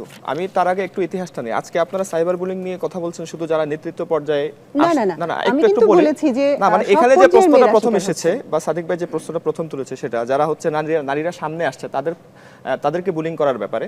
কিন্তু আপনাদের ঢাকা বিশ্ববিদ্যালয়ের ইতিহাস দেখেন, যেটা নিয়ে আমি দীর্ঘদিন লড়াই করেছি 2021 সাল থেকে 3 বছর যাবত, প্রোটেস্ট এগেইনস্ট হিজাবোফোবিয়া এন্ড ডিউ। যেখানে হচ্ছে নেতৃত্ব পর্যায়ে না শুধু ঢাকা বিশ্ববিদ্যালয়ের ক্লাসে ছাত্রীদেরকে শিক্ষক কর্তৃক বুলিং করা হয়েছে, তাদেরকে হ্যারাস করা হয়েছে। ঢাকা বিশ্ববিদ্যালয়ের পরিবেশটা এমন করে রাখা হয়েছিল যেখানে একজন নারী শিক্ষক মানে একজন হিজাব পরিহিতা নারীর জন্য অনেকের ইতিহাসও আমার কাছে আছে, ডকুমেন্টেশন আমাদের কাছে আছে যে সে শিক্ষায় ছেড়ে দিয়েছে, মানে পড়াশোনায় ছেড়ে দিয়েছে, এরকম অনেকের ঘটনা আছে। আমি বললাম সেগুলো আমি গোড়াটা বলছি, জিনিসগুলি আমরা জানি আমি গোড়াটা বলছি, নির্যাতিত হচ্ছে, আপনি যদি শিকড় থেকে না আসেন উত্তর পাবেন না। আমি আসলে আপনার শিকড় থেকে না আসলে উত্তরটা আসে না আর কি। আমি বলবো যে এই সাইবার বুলিং বা হ্যারাসমেন্টের যে কথাটা বলেন এগুলো কিন্তু অনেক গভীর থেকে আসা, সেটা আপনার এই যে রাজনৈতিক দলগুলোর সাথে বা এদের সম্পৃক্ত না। আমি বলবো যে একটা কালচারাল একটা ওয়ারের ব্যাপার এখানে, আমাদের কালচারটা এভাবে গড়ে উঠেছে। সেখানে আপনার ছাত্র শিবিরকে দায় দেন আর অন্য দলকে দায় দেন। ছাত্র শিবিরের যারা আছে তারা হচ্ছে ধরেন যে যারা একটু বামপন্থী রাজনীতি করে সেই ছেলেপেলেদেরকে গণহারে বুলিং করে, আবার এনাদের পক্ষ থেকে ওইদের মানে এটা বলবো না যে নেতৃত্ব পর্যায়ে করে। আমরা দেখি যে শাহবাগের সাথে সম্পৃক্ত বা বাম রাজনীতির সাথে সম্পৃক্ত তারা অনেকেই আছে আমাদের দাঁড়িয়ে টুপি পোশাক নিয়ে বা মেয়েদের নারী। আজকে চারুকলার ঘটনাটা আপনি দেখেন কোন জায়গায় গিয়ে সে এঁকেছে, দেখেন একজন নারী যার হচ্ছে হিজাব, তার খুবটা কোন জায়গায়। তাহলে উভয় পক্ষ থেকে বিষয়টা হচ্ছে কিন্তু এটা একটা কালচার মানে কালচারাল একটা সমস্যা। আমি এটাকে বলবো না যে একটা মানে অমুক দলের সমস্যা তমুক দলের সমস্যা। তো এই জন্য আমি গোড়া থেকে টানছিলাম। আমি যেহেতু লড়াইটা করেছি নারীদের এই যে হিজাবোফোবিয়া যারা শিকার তাদের পক্ষে 3 বছর যাবত লড়াই করেছি, সাথে সাথে শুধু তাদের পক্ষেই না, অন্তত এতটুকু বলবো ঢাকা বিশ্ববিদ্যালয়ে আমার বা আমার সারাউন্ডিংসে যারা ছিল তাদের দ্বারা শুধু কেবল হিজাবোফোবিয়ার শিকার তারা না, ধরেন যে যারা পর্দা করে না কিংবা হচ্ছে যারা বামপন্থী রাজনীতি করে তারা শিকার হয় নাই। কারণ হচ্ছে আমরা সেই মূল্যবোধটা ধারণ করি, সেটাকে চর্চা করি। এখন রাজনৈতিক সংগঠনগুলোর কি দরকার, সেটা হচ্ছে যে তার রাজনৈতিক সংগঠনের অভ্যন্তরে এই মূল্যবোধটা চর্চা করা, যে নারী সে আমার দল হোক আমার দলের বিপরীত হোক সে একজন নারী, যে মায়ের জাতি আমার বোন, তাকে আমার সম্মানটা করতে হবে। এটা চর্চা যদি আপনি তৃণমূল থেকে শুরু না করেন, শুধু কেবল রাজনৈতিক সংগঠনের মধ্যেও না, এটা যদি প্রাতিষ্ঠানিকভাবে চর্চা না করেন, আপনি যদি সব নারীর প্রতি হেনস্থা তার হ্যারাসমেন্টকে আপনি যদি নিশ্চিহ্ন করতে না পারেন রাষ্ট্রীয় পর্যায় থেকে, আপনার সরকারি প্রতিষ্ঠানের পর্যায় থেকে, সব পর্যায় থেকে যদি আপনি নিশ্চিহ্ন করতে না পারেন, এটা কোনো কিছু হবে না। এখন আপনি বলবেন এটার প্রক্রিয়া কি? এটার প্রক্রিয়া নানাভাবে হতে পারে। সাইবার, যেহেতু আপনি সাইবার বুলিং এর কথা বলেছেন, এখানে আমাদের সাইবার সিকিউরিটি ফোর্স যারা আছে বা সাইবার সিকিউরিটি আইন, এটাকে শক্তিশালী করা হতে প্রয়োগ করা লাগতে পারে। কিন্তু আমরা এখন পর্যন্ত দেখি না যে বুলিং এর শিকার হওয়ার পরে আমরা শুধু অনলাইনে প্রতিবাদ করি, কখনো এটার বিপরীতে কোনো ধরনের কোনো আইনি প্রক্রিয়া এই পর্যন্ত হয়েছে কিনা আমি জানি না। কেউ এটা মানে নেওয়ার মতো যে প্রক্রিয়া, যদি কেউ আবেদন করতে যাবে, অভিযোগ করতে যায়, সেই সুযোগটাও নাই। হ্যাঁ, তো আমি বলবো যে এটা রাষ্ট্রেরও এখানে দায় আছে, প্রতিষ্ঠানের দায় আছে, প্রাতিষ্ঠানিক দায় আছে। আর সর্বসকল আমি বলবো যে কালচারালি আমাদের একটা পরিবর্তনের দরকার আছে। সেটা তো দীর্ঘমেয়াদী প্রক্রিয়া, একদম মানে যে শিশুটি আজকে জন্ম নিল তাকে তার কাছ থেকে আসতে হবে এবং প্রতিটা মায়ের ছেলেকে শেখাতে হবে আসলে how to behave with women. আমি ইমির কাছে আসতে চাচ্ছি। আসলে ইমি, আপনার কাছে জানতে চাচ্ছি আপনার সমাধানটা কি? আপনি ফেস করছেন, আপনি ভুগছেন এবং আপনি প্রসেসগুলি জানেন। আসলে প্রসেস শুনে আমাদের কোনো লাভ নাই, কি করতে চান? আসলে আমি যদি আমার প্রতিরোধ পর্ষদের উদাহরণটাই টানি, আমি সহ 11 জন নারী প্রতিনিধিত্ব করছি, যেটা আসলে ডাকসুর যতগুলো প্যানেল হয়েছে তার মধ্যে সর্বোচ্চ। এবং আমি কিন্তু নির্দলীয়ভাবে যে ইলেকশন করব আমি ঘোষণা দিয়েছি এবং আমি কিন্তু এখনো আমার স্বাতন্ত্র্য বজায় রেখেছি। আমার সাথে কিছু বামপন্থী সহযোদ্ধা আমার সাথে জোটবদ্ধ হয়েছেন, কিন্তু তারা কিন্তু আমার কোনো কাজে হস্তক্ষেপ করছেন না এবং তারা আমাকে সর্বোচ্চ পদটি আমাকে অনার করে ছেড়ে দিয়েছেন, তারা আমাকে সেই যোগ্য মনে করেছেন। এটা আসলে আমি খুবই অনার্ড ফিল করি, কারণ আমি দীর্ঘদিন ধরে বছরের পর বছর ধরে আমার যে সহযোদ্ধাদের সাথে আমি রাজপথে ছিলাম তাদের আসলে 5 আগস্ট পূর্ববর্তী যে মানবাধিকার নারী প্রশ্ন এবং 5 আগস্ট পরবর্তী যে অধিকার আমি সেখানে আসলে বিচ্যুতি দেখেছি। এবং আমি আরেকটু বলি, সেটা হচ্ছে আমি কিন্তু জাতীয় নাগরিক কমিটির কেন্দ্রীয় সদস্য ছিলাম এবং সেইখানে যেভাবে আমাকে কর্নার করা হয়েছে একই চিত্র আমি জুলাইয়ের নারীদের ক্ষেত্রেও দেখেছি। আমাকে কোনো অর্গানোগ্রামে রাখা হয়নি, আগে কোনো আসলে এক্সিকিউটিভ কমিটিতে পর্যন্ত রাখা হয়নি। এবং এখন যে মানে চিত্র সেটা হচ্ছে যারা আপোষ করে, যারা হচ্ছে ধরেন যে মানে অন্য কারো কলকাঠিতে নড়ে, সেই নারীগুলোকে আসলে তারা প্রিভিলেজ দেয়। কথাটা এই কারণে বললাম, আমি যে আমার স্বাতন্ত্র্য বজায় রাখতে পারছি এরকম স্বাতন্ত্র্য আমার পর্ষদের 8 জন আমরা নির্দলীয় প্রার্থী, আমরা কিন্তু আমাদের মতো স্বাধীনভাবে কাজ করতে পারছি। এবং যারা আমাদের সাথে জোটবদ্ধ হয়েছেন তাদের নিজেদের রাজনৈতিক আইডেন্টিটি আছে, কিন্তু তারাও কিন্তু আমাদের একজন আরেকজনকে কোনো হস্তক্ষেপ করছেন না এবং আমরা সবাই সবার জায়গায় হচ্ছে স্বতঃস্ফূর্ত।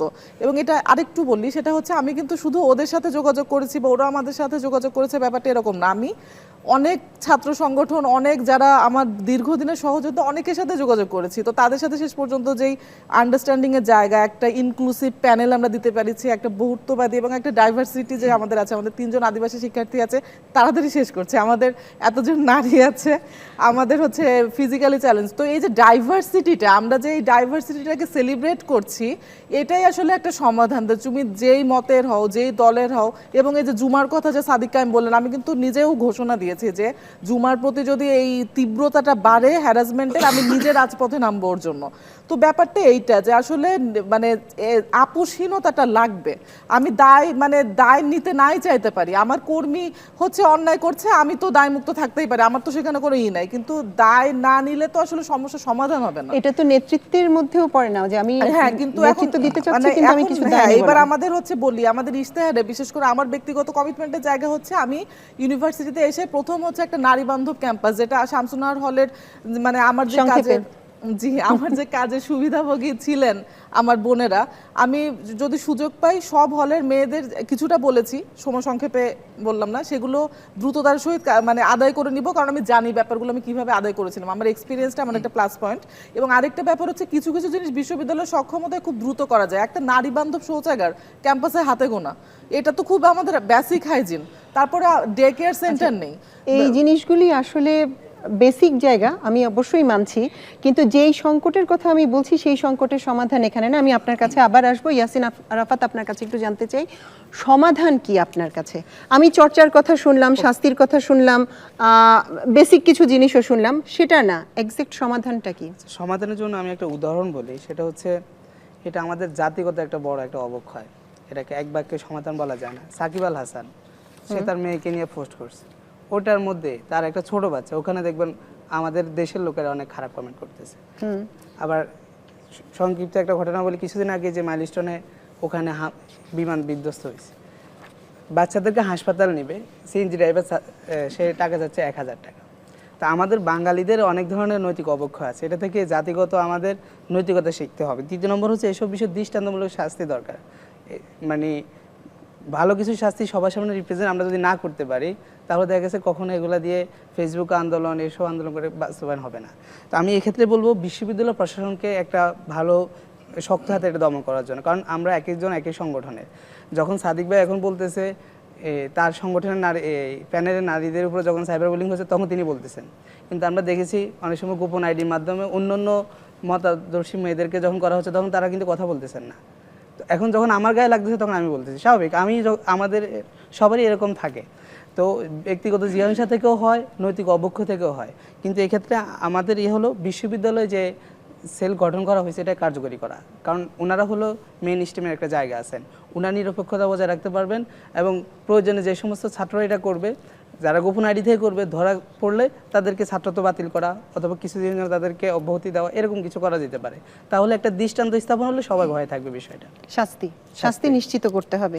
কিছু বলবেন? আমি শেষ করি, আপনি যেটা বললেন।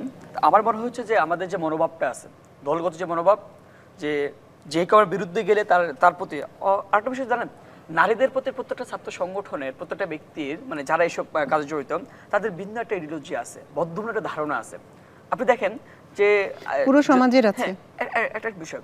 এখন কথা হচ্ছে শাপলা এবং শাহবাগের যে বাইনারিতে ফেলে কিন্তু আমরা নারীদেরকে বিভিন্নভাবে বুলিং এর শিকার করতেছি। কিন্তু আপনি দেখেন এই যে শাপলার বাইনারিতে ফেলে হচ্ছে কিন্তু আজকে চারুকলার মধ্যে একজন হিজাবি নারীকে হচ্ছে মৌলবাদী ট্যাগ দিয়ে, মানে ওই চিন্তা ভাবনা থেকে কিন্তু তাকে ছবিটা বিকৃত করা হচ্ছে। শাহবাগের ট্যাগ দিয়ে কিন্তু একজন নারীর ক্লোজ শট ভিডিও করা হচ্ছে। শাহবাগী ওই যে ফ্রেমিং বদ্ধমূল ধারণা, সে শাহবাগী বলেই তাকে ফ্লাইং কিক দেওয়া জায়েজ। আমাদের এই মনোভাব থেকে বেরিয়ে আসতে হবে। যদি আমরা এই মনোভাব থেকে বেরিয়ে আসতে পারি, তাহলে মনে হয় নারীরা একদম নিরাপদ পাবে। আর একটা বিষয়, যদি আমরা মনোভাব থেকে বেরিয়ে না আসতে পারি, তাহলে অবশ্যই আমাদেরকে আইনের দ্বারস্থ হতে হবে, আইনটা স্ট্রিক্ট করতে হবে। একই সাথে যদি আমি শুধুমাত্র ঢাকা বিশ্ববিদ্যালয়ের কথা বলি, যদি আপনার ছাত্রদের প্রতিনিধি এনশিওর হয়, তাহলে যে বদ্ধমূল যে ধারণা আছে সেটা অবশ্যই আপনার সংকুচিত করা যাবে। আপনি দেখেন কয়েকদিন আগে যখন নাকি যে মোরাল পুলিশিং নিয়ে কথাবার্তা বলতেছি, আমি আর প্রক্টরের সাথে কথাবার্তা বললাম, প্রক্টর বললেন কি তাহলে কি তারা অনৈতিক কাজ করবে? আমি বললাম স্যার অনৈতিক কাজ অবশ্যই করবে না, কিন্তু সেটা দেখভাল করার দায়িত্ব আপনার, কোনো শিক্ষার্থীর না। সেই জায়গাটায় যদি শিক্ষার্থীদের প্রতিনিধি থাকে, তাহলে অবশ্যই যে মনোভাব চেঞ্জ করার যে দায়িত্ব, একই সাথে সেটা আইনিভাবে চ্যালেঞ্জ করার যে দায়িত্ব, সেটা অবশ্যই প্রতিনিধিদের। আব্দুল কাদের, আপনার কাছে আবার আসবো। আমি আপনার কাছে একটা জিনিস জানতে চাই, যে জিনিসটা বেনিয়ামিন বলছিল, একটা ভিডিও, আমি ভিডিওটা জানতে চাই। আগে নারীর যে বিষয়গুলো আসতেছে, মানে আমরা এই দায় দিয়ে দেওয়া রাজনীতিকে ফিরে আসতে পারছি না। আমার কথা হচ্ছে ভাই, অপরাধী যে তাকে আইডেন্টিফাই করেন, ওই যে পারসেপশনের ভিত্তি করে দায় দিয়ে দাও, এইভাবে যদি চলতে থাকে সমাজে কখনো কল্যাণ হবে না। এই জায়গাতে আমরা সবাই কনসেনসাস আছি, এই যারা এই অপরাধের সাথে জড়িত, যারা সাইবার বুলিং এর সাথে জড়িত, আমরা তাদের বিরুদ্ধে মামলা করি। সে তো কালপিট, তার বিরুদ্ধে ব্যবস্থা নেই। এইটা না নিয়ে আমরা কি করতেছি, সে দায় দিয়ে দাও, ওইটা হলে সে ওইটা করতেছে, এটা হলে সে ওইটা করতেছে। এইভাবে তো সমাজের এইভাবে তো চলতে পারে না। তো অপরাধ, এবং এখানে হচ্ছে বলা হচ্ছে যখন মানে আমার যখন প্যানেলের কেউ হ্যারাসমেন্টের শিকার হচ্ছে তখন আমি প্রতিবাদ করতেছি আর অন্য জায়গায় আমি চুপ থাকতেছি। আমার কাছে মনে হচ্ছে এটা আমার এখানে যারা বন্ধু প্রতিম আছে তারা আমার অ্যাক্টিভিটিগুলো ফলো করে না। আমার যতগুলো ক্যাম্পাসে হ্যারাসমেন্ট হয়েছে এবং বাংলাদেশে যতগুলো প্রত্যেকটা হ্যারাসমেন্টের বিরুদ্ধে আমি স্টেটমেন্ট দিছি, প্রত্যেকটা হ্যারাসমেন্টের বিরুদ্ধে আমি প্রতিবাদ জানিয়েছি। যারা হ্যারাস করতেছে তারা হচ্ছে একজন কোলাঙ্গার, কালপ্রিট, তাদেরকে বিচার আওতায় নিয়ে আসতে হবে। কিন্তু এটাকে শুধুমাত্র একটা পক্ষের উপর দায় দিয়ে দেওয়া, এটা হচ্ছে অপরাজনীতি। ভিডিওটা নিয়ে আগে বলেন, থেকে দূরে সরে আসতে চাই। আচ্ছা, এই ক্যাম্পাসে যখন আপনাকে এটা বুঝতে হবে, ক্যাম্পাসে যখন একজন শিক্ষার্থী আসে, অনেক বড় স্বপ্ন নিয়ে আসে, সে গ্রাম থেকে ক্যাম্পাসে হচ্ছে আসে, তো ওই অ্যানালজিতে যদি মানে এইভাবে ছাত্রলীগ ট্যাগ দেওয়া হয়, তাহলে ঢাকা বিশ্ববিদ্যালয়ে দেখা যায় 80% শিক্ষার্থীকে ছাত্রলীগ হিসাবে হচ্ছে তাদেরকে ট্যাগ দিতে হবে। এবং আমরা যদি দেখি আজকে জুলাই বিপ্লব যাদের আমরা একটু বলতে দেন, হাসান আব্দুল্লাহকে তাহলে আপনাকে ছাত্রলীগ বলতে হবে। মাহফুজ আলমের অনেকগুলো ছবি আছে, তাহলে সেও ছাত্রলীগ। এরপর হচ্ছে আপনার সার্জিস আলম থেকে শুরু করে এরকম অনেকে আছে। সুতরাং এই ক্যাম্পাসে সেটা সংগঠন করতে না, কিন্তু আচ্ছা, ক্যাম্পাসের এই যে ছাত্রলীগের সন্ত্রাস, ছাত্রলীগের যে বাধ্য করে সাধারণ শিক্ষার্থীদেরকে প্রোগ্রামে নিয়ে যাওয়া, সেই অপরাজনীতির বিরুদ্ধে, সেটা অপরাজনীতি কবর হয়েছে জুলাই বিপ্লবের মাধ্যমে। সেই 17 জুলাই সেই অংশটাতে যদি না যাই, আপনারটাই যদি জানতে হল থেকে চাই। বের করে দেয়। এবং আমি যখন আসছি, আমি ডিফারেন্ট ফার্স্ট হয়েছিলাম, এরপর আমি লিগ্যালি অ্যাপ্লিকেশন করেছিলাম। লিগ্যাল অ্যাপ্লিকেশন করার পরে আমাকে সিট দেওয়া হয়েছিল, সেই বৈধ সিট থেকে আমাকে জোরপূর্বক প্রোগ্রামে নিয়ে গিয়েছিল এবং এর আগেও আমাকে বিভিন্নভাবে টর্চার করা হয়েছে। তো ওই সময় বাধ্য হয়ে যে প্রোগ্রাম, এগুলোকে যদি আপনি অপরাজনীতি করেন, তাহলে ঢাকা বিশ্ববিদ্যালয় আপনাদের এই যে ম্যাক্সিমাম যে শিক্ষার্থীদেরকে বাধ্য করে প্রোগ্রামে নিয়ে যাওয়া, তাদেরকে তাহলে আপনাকে ছাত্রলীগ ট্যাগ দিচ্ছেন আপনি অন্য মানে একটা কৌশলের মাধ্যমে। আচ্ছা, আমি এই রাজনীতি, এই বিভাজনের রাজনীতি থেকে, এই অপরাজনীতি থেকে আমরা বেরিয়ে আসতে চাই। আমরা এখন এই যে হচ্ছে ডাকসুতে এই যে আমাদের চিন্তা ভাবনাগুলো আমরা কেমন ক্যাম্পাস বিনিয়োগ করতে চাই, এটা নিয়ে আমরা আলাপ করতে চাই। আপনারা যদি সেই আগের কায়দায়, ঠিক আছে, এগুলোর মাধ্যমে যদি দায় দিয়ে দেওয়ার রাজনীতি করেন, তাহলে আলটিমেটলি তাই না, অবশ্যই আপনারা হচ্ছে অতীতকে নিয়ে পর্যালোচনা অবশ্যই পারি কিনা, যেহেতু নির্বাচনী ভাবনা। অবশ্যই আলাপটা হচ্ছে আজকে তো ডাকসুতে অনেক দলের অনেক বড় বড় প্যানেল প্রকাশিত হয়েছে এবং তারা খুব মাঠ কাঁপাচ্ছে, কিন্তু ডাকসুটা 5 আগস্টের পরে কয়জন চেয়েছে, কয়টা দল চেয়েছে, এই ব্যাপারটা প্রশ্ন করা উচিত। আমি একটু বলি, এই জায়গাটায় যখন একটা প্রশ্নের দিকে আসলে যেতে চাই, সেটা হচ্ছে যেটা আপনি শুরুতেই বলছিলেন, মানে যেটা কিছুক্ষণ ধরে বলছিলেন বাধ্য হয়েছেন। হলের গেট বন্ধ করে মিছিল করার যে কালচার এত বছর ধরে চলে আসছে, এটা নিয়ে কি করবেন যদি ভিপি নির্বাচিত হন? একদম আমাদের যে নির্বাচনী হচ্ছে আমাদের ম্যানিফেস্টো, সেখানেই আছে আমরা এই যে বিগত সময়ে যে হচ্ছে লেজুর ভিত্তিক ছাত্র রাজনীতি এবং হচ্ছে জোরপূর্বক শিক্ষার্থীদেরকে প্রোগ্রামে নিয়ে যাওয়া, তাদেরকে দাসের মতো ব্যবহার করা, এই গণরম গ্যাস্ট্রন কালচার, এটার মূল কারণ ছিল আবাসন সংকট। তো আমরা যদি শিক্ষার্থীদের ম্যান্ডেট পেয়ে জয় হয়ে আসি, এটা একদিন হবে না, একটা দীর্ঘমেয়াদী হচ্ছে আমার পরিকল্পনা থাকবে, একটা শর্ট মেয়াদে। বিশেষ করে আমি অগ্রাধিকার হচ্ছে আমাদের ছাত্রী যারা আছে তাদের। এখন পর্যন্ত দেখেন ঢাকা বিশ্ববিদ্যালয় আজকে স্বাধীনতার 5 দশক পার হয়েছে, 100 বছর পার হয়েছে, কিন্তু এখন পর্যন্ত আমাদের ছাত্রীদের জন্য মাত্র 5টা হল।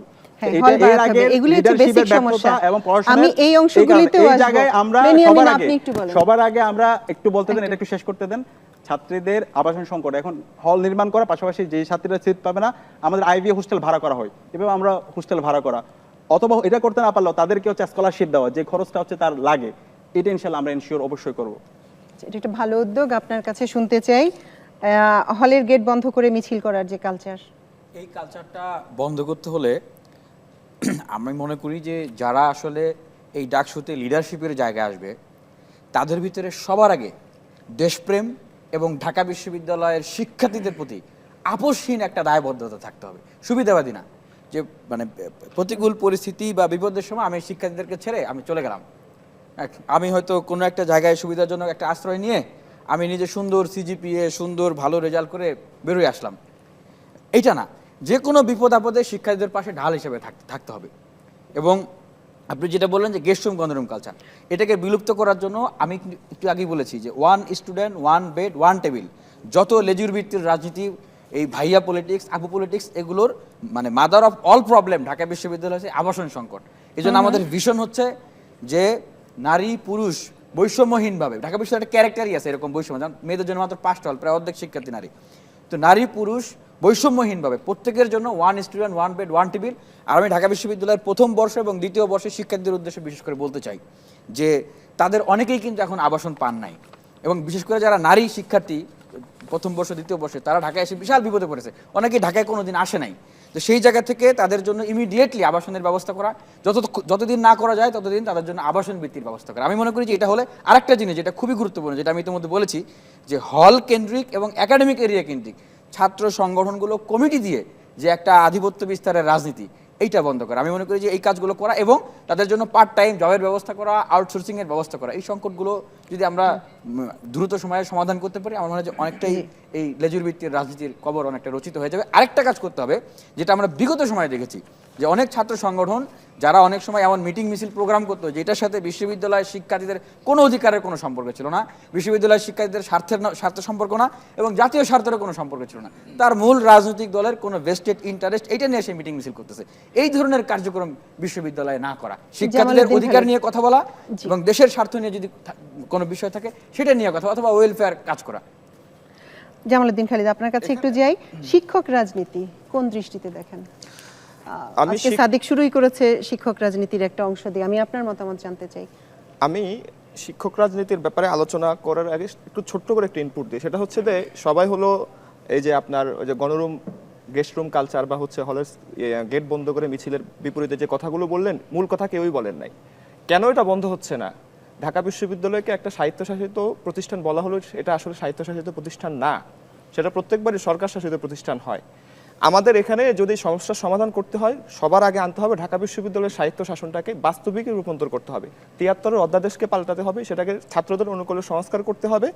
আবার আমাদের যে সিনেটের মধ্যে আমাদের যদি ডাকসু থাকে তখন সিনেটে আমাদের প্রতিনিধি থাকে, অন্য সময় থাকে না, সিন্ডিকেটে কোনো সময় থাকে না। আমাদের সিন্ডিকেটের সর্বাবস্থা ছাত্র প্রতিনিধিত্ব যদি থাকে তখন এগুলো সংকট আসবে। আপনার আবাসন সংকট আমরা দূর করো কেউ না, তবে আমি একটা অস্থায়ী সমাধান বলতে পারি আপৎকালীন।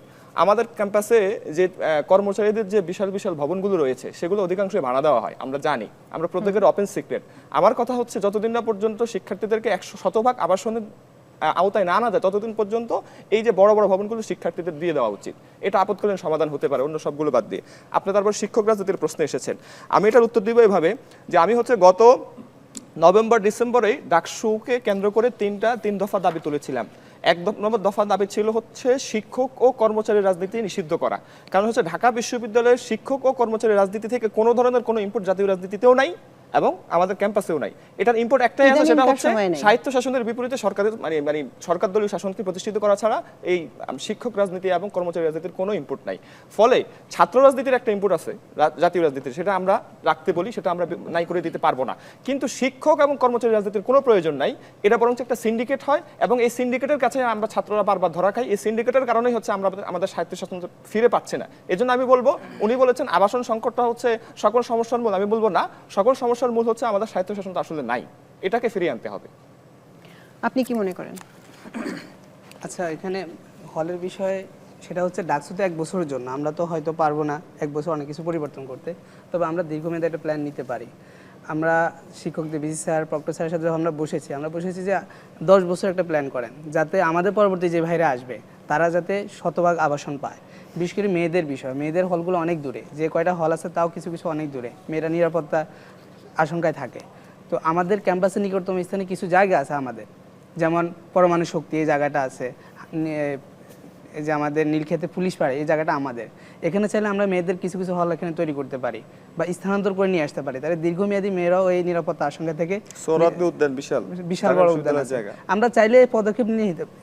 এখন আমাদের বাজেটের সংকট, আমরা বলেছি আমাদের অনেক বড় বিশাল অ্যালামনাই আছে, ঢাকা বিশ্ববিদ্যালয়ে পড়া অনেক বড় ভাই অনেক জায়গা আছে, আমরা অ্যালামনাইয়ের মাধ্যমে বাজেটের মাধ্যমে আমরা চাইলে এটা 5-10 বছরে এরকম বড় একটা প্রজেক্ট বাস্তবায়ন করতে পারি যদি সদিচ্ছা থাকে।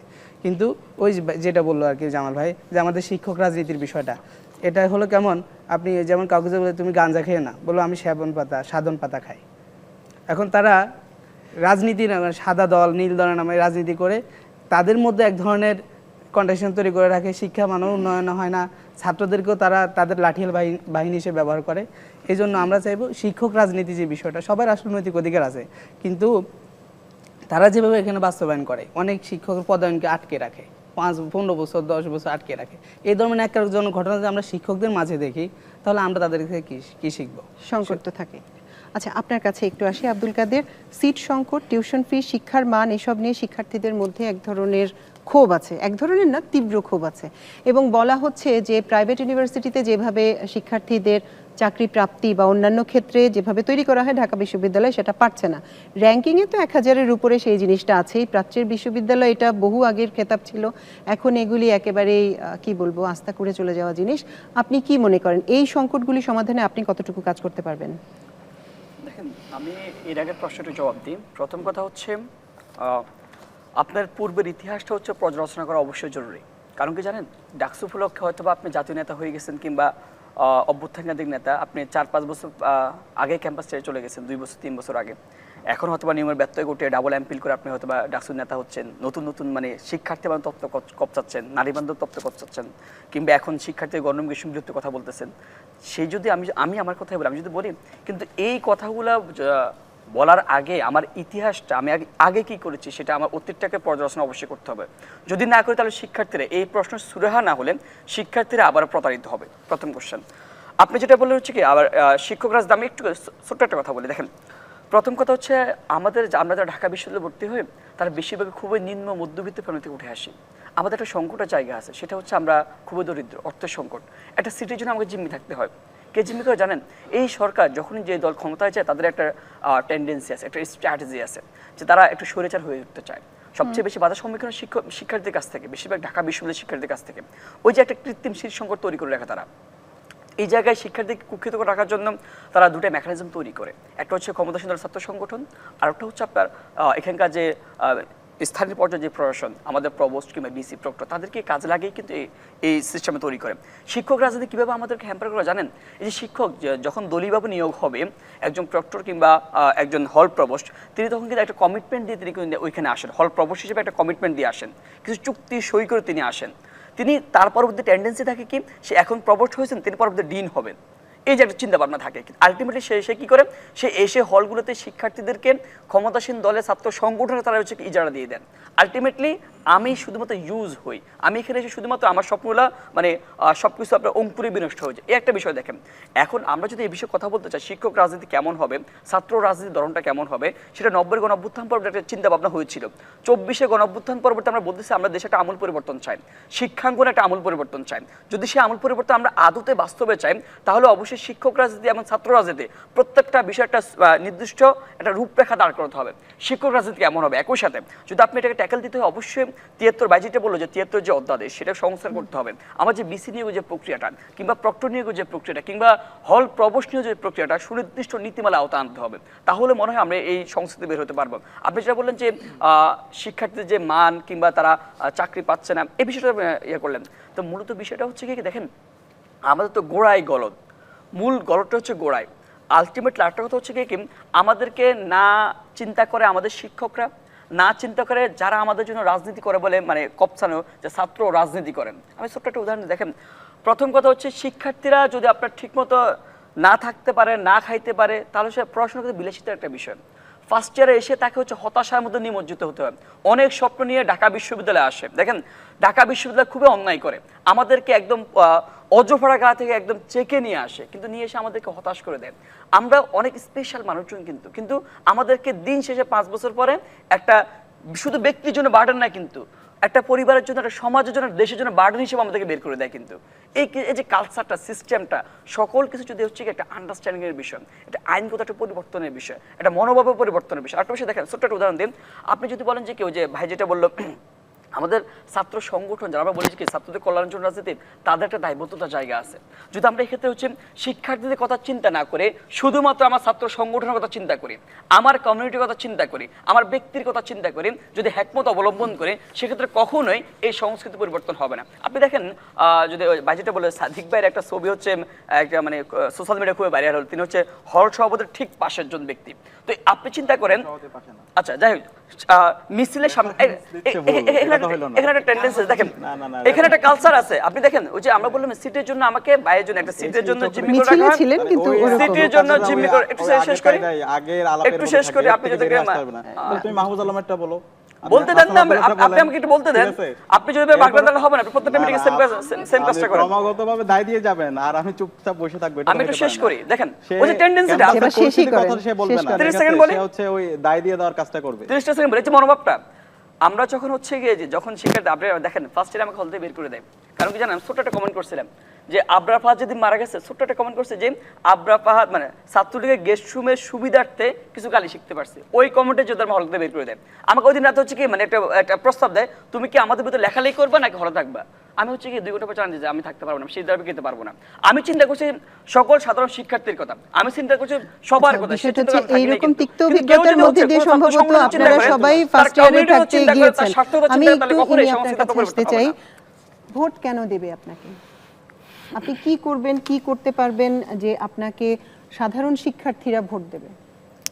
আসলে আমার এখানে আসার কারণও হচ্ছে 19-এর কিছু অসম্পূর্ণ কাজ, যেটা অলরেডি বলেছিলাম যে একনেকে 3বার অনুমোদন হবার পরেও যে ভবনটা আটকিয়ে দেওয়া, আবাসন সংকট নিয়ে কাজ করা সর্বাগ্রে, তার জন্য যা যা ব্যবস্থা নেওয়া লাগে, এবং ছাত্র এবং শিক্ষকের সাথে যে দাস এবং মানে সম্পর্ক, প্রজা সম্পর্ক, এই সম্পর্কের ভারসাম্য আনা, এটা আমাদের একটা মানে প্রায়োরিটি লিস্টে আছে।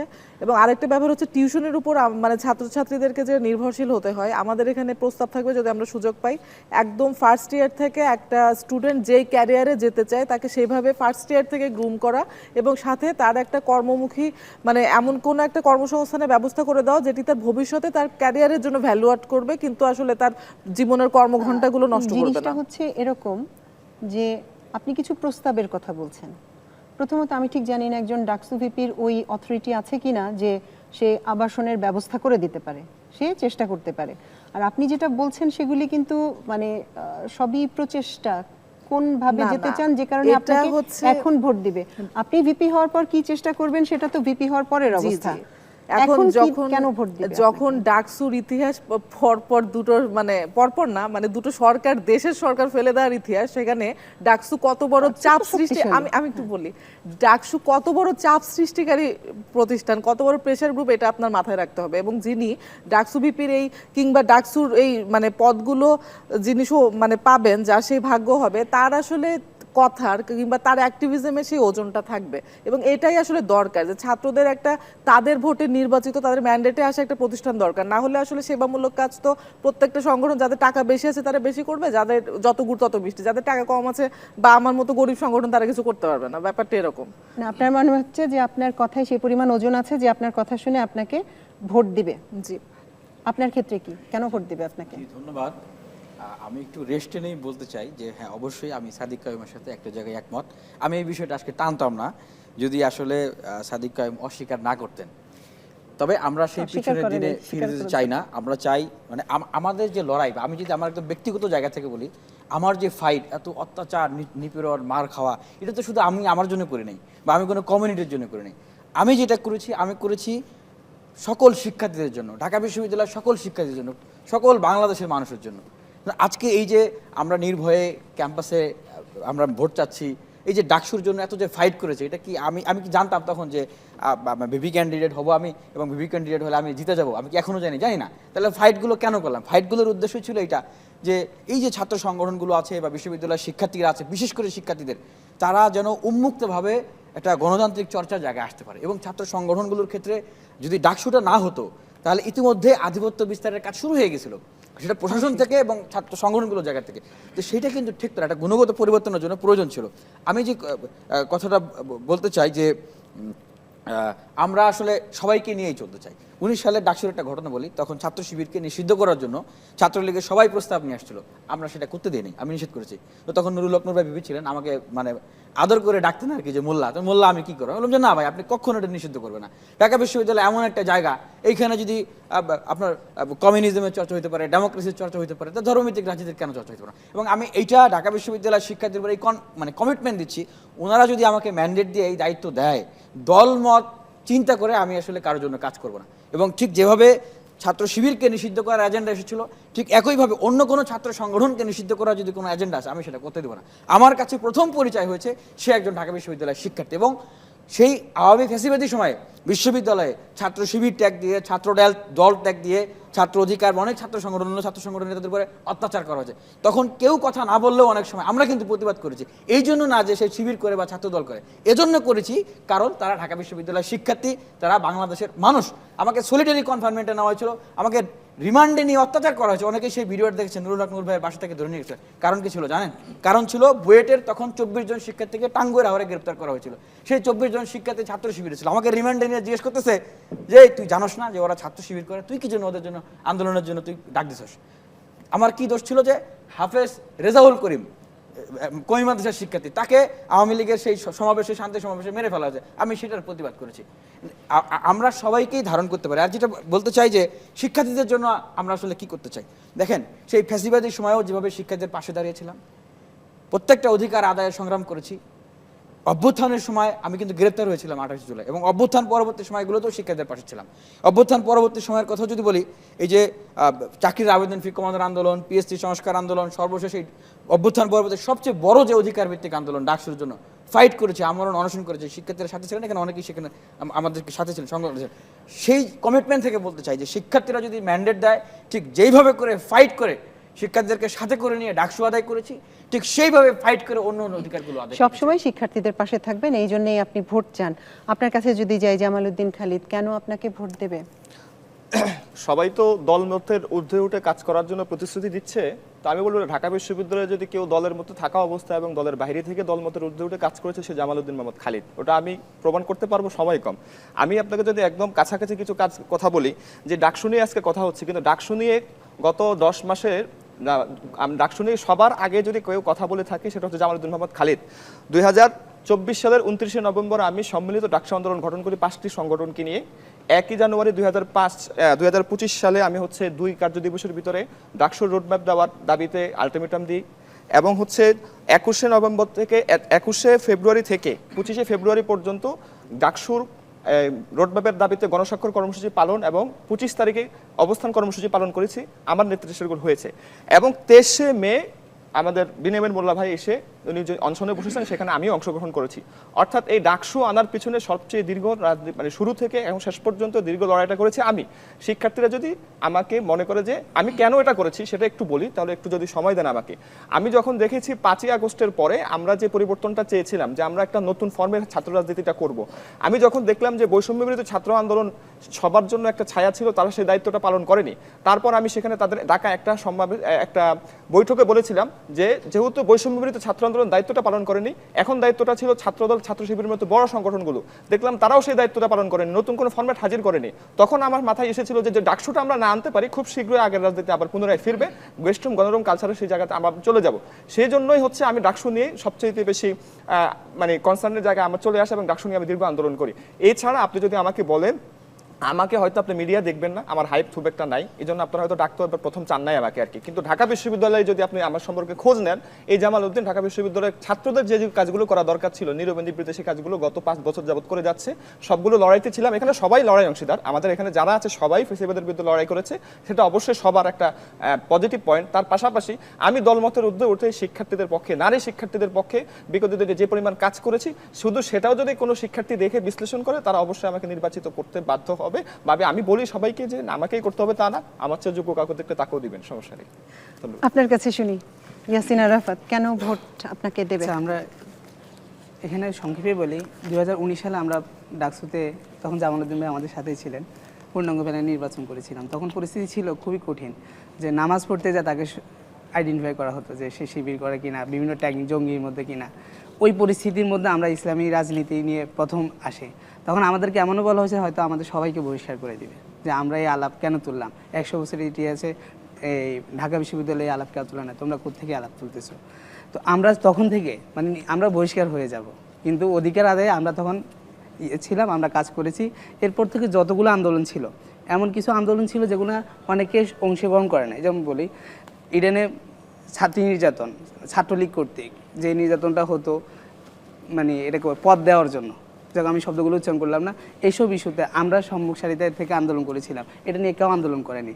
তারপর শিক্ষানীতি নিয়ে আমরা আন্দোলন করেছিলাম।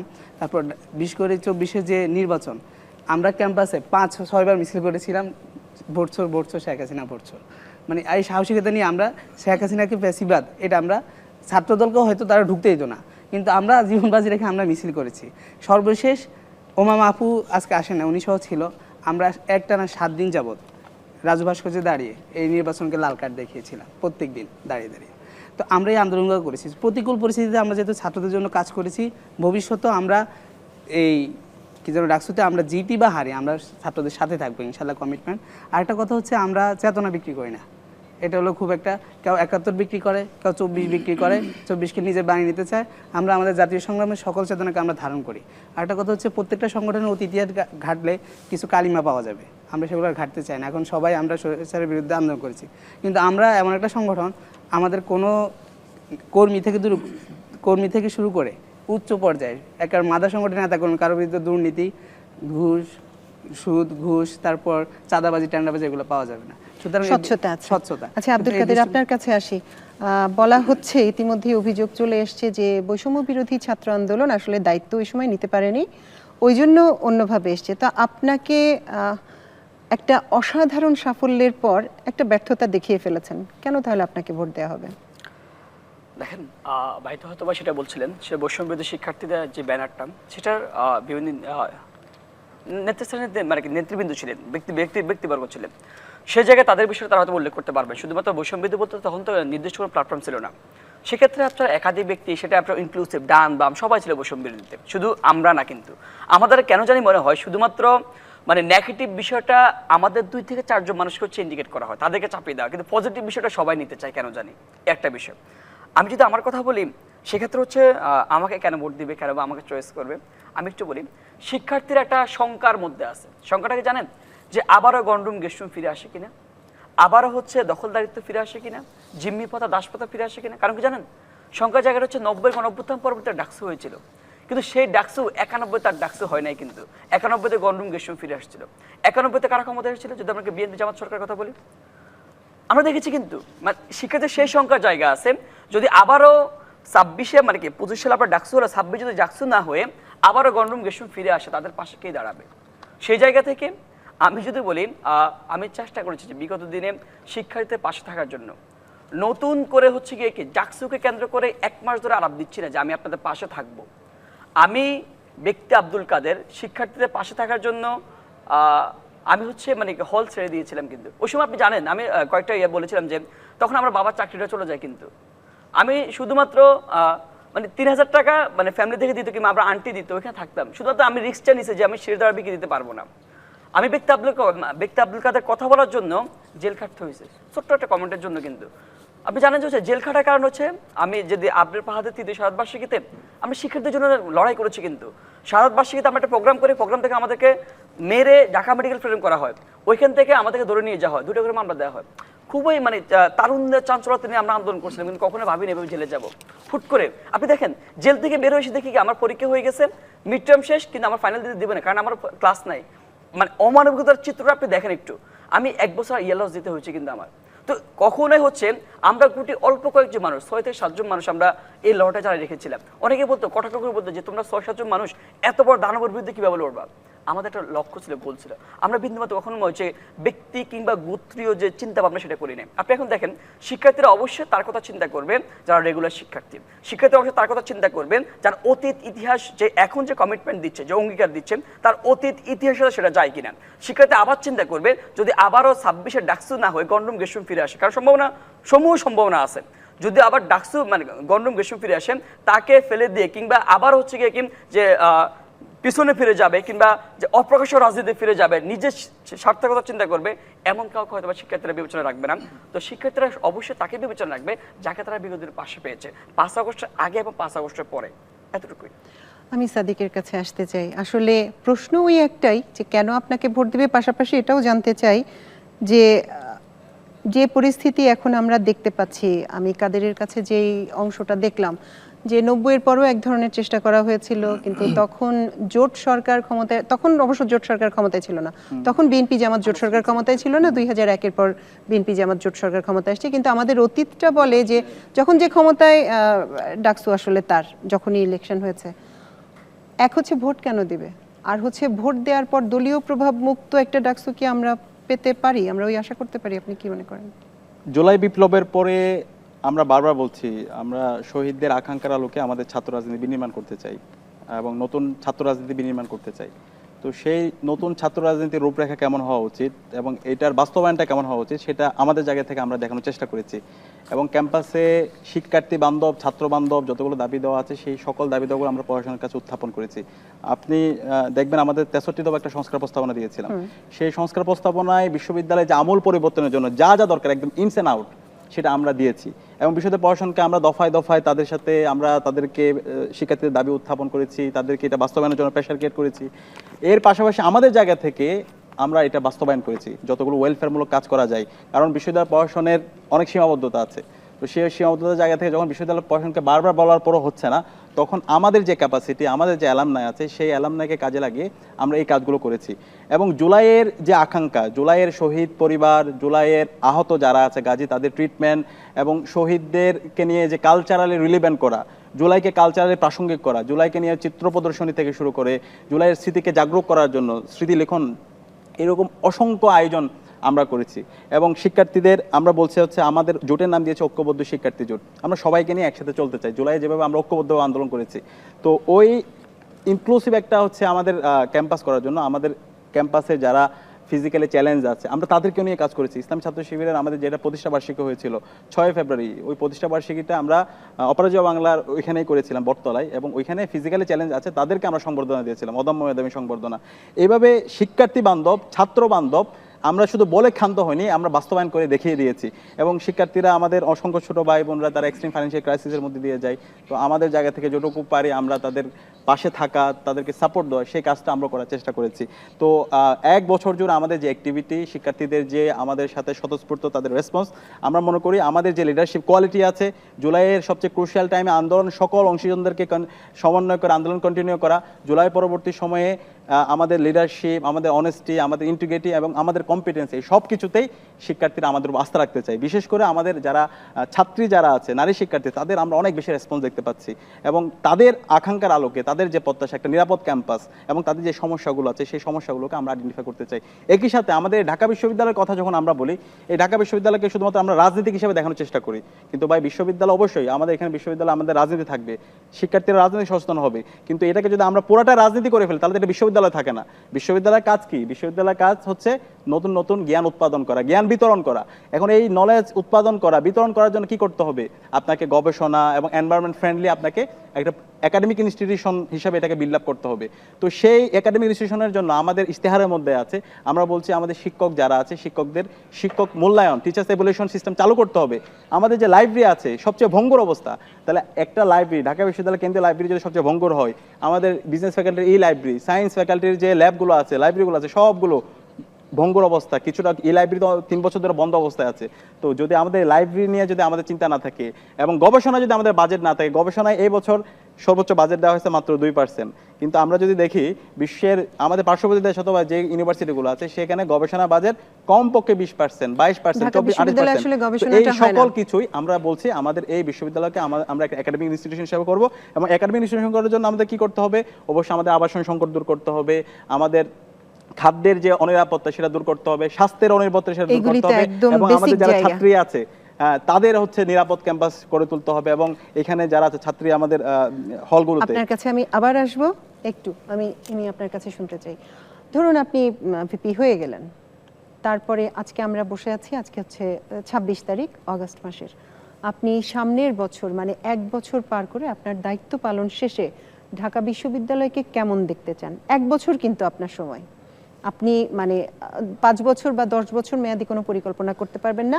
1 বছরে সম্ভব কতটুকু কাজ করা, কি করতে পারবেন, মানে বাস্তবসম্মত কাজ কতটুকু করতে পারবেন সেটা বলেন, 1 মিনিটের মধ্যে বলেন।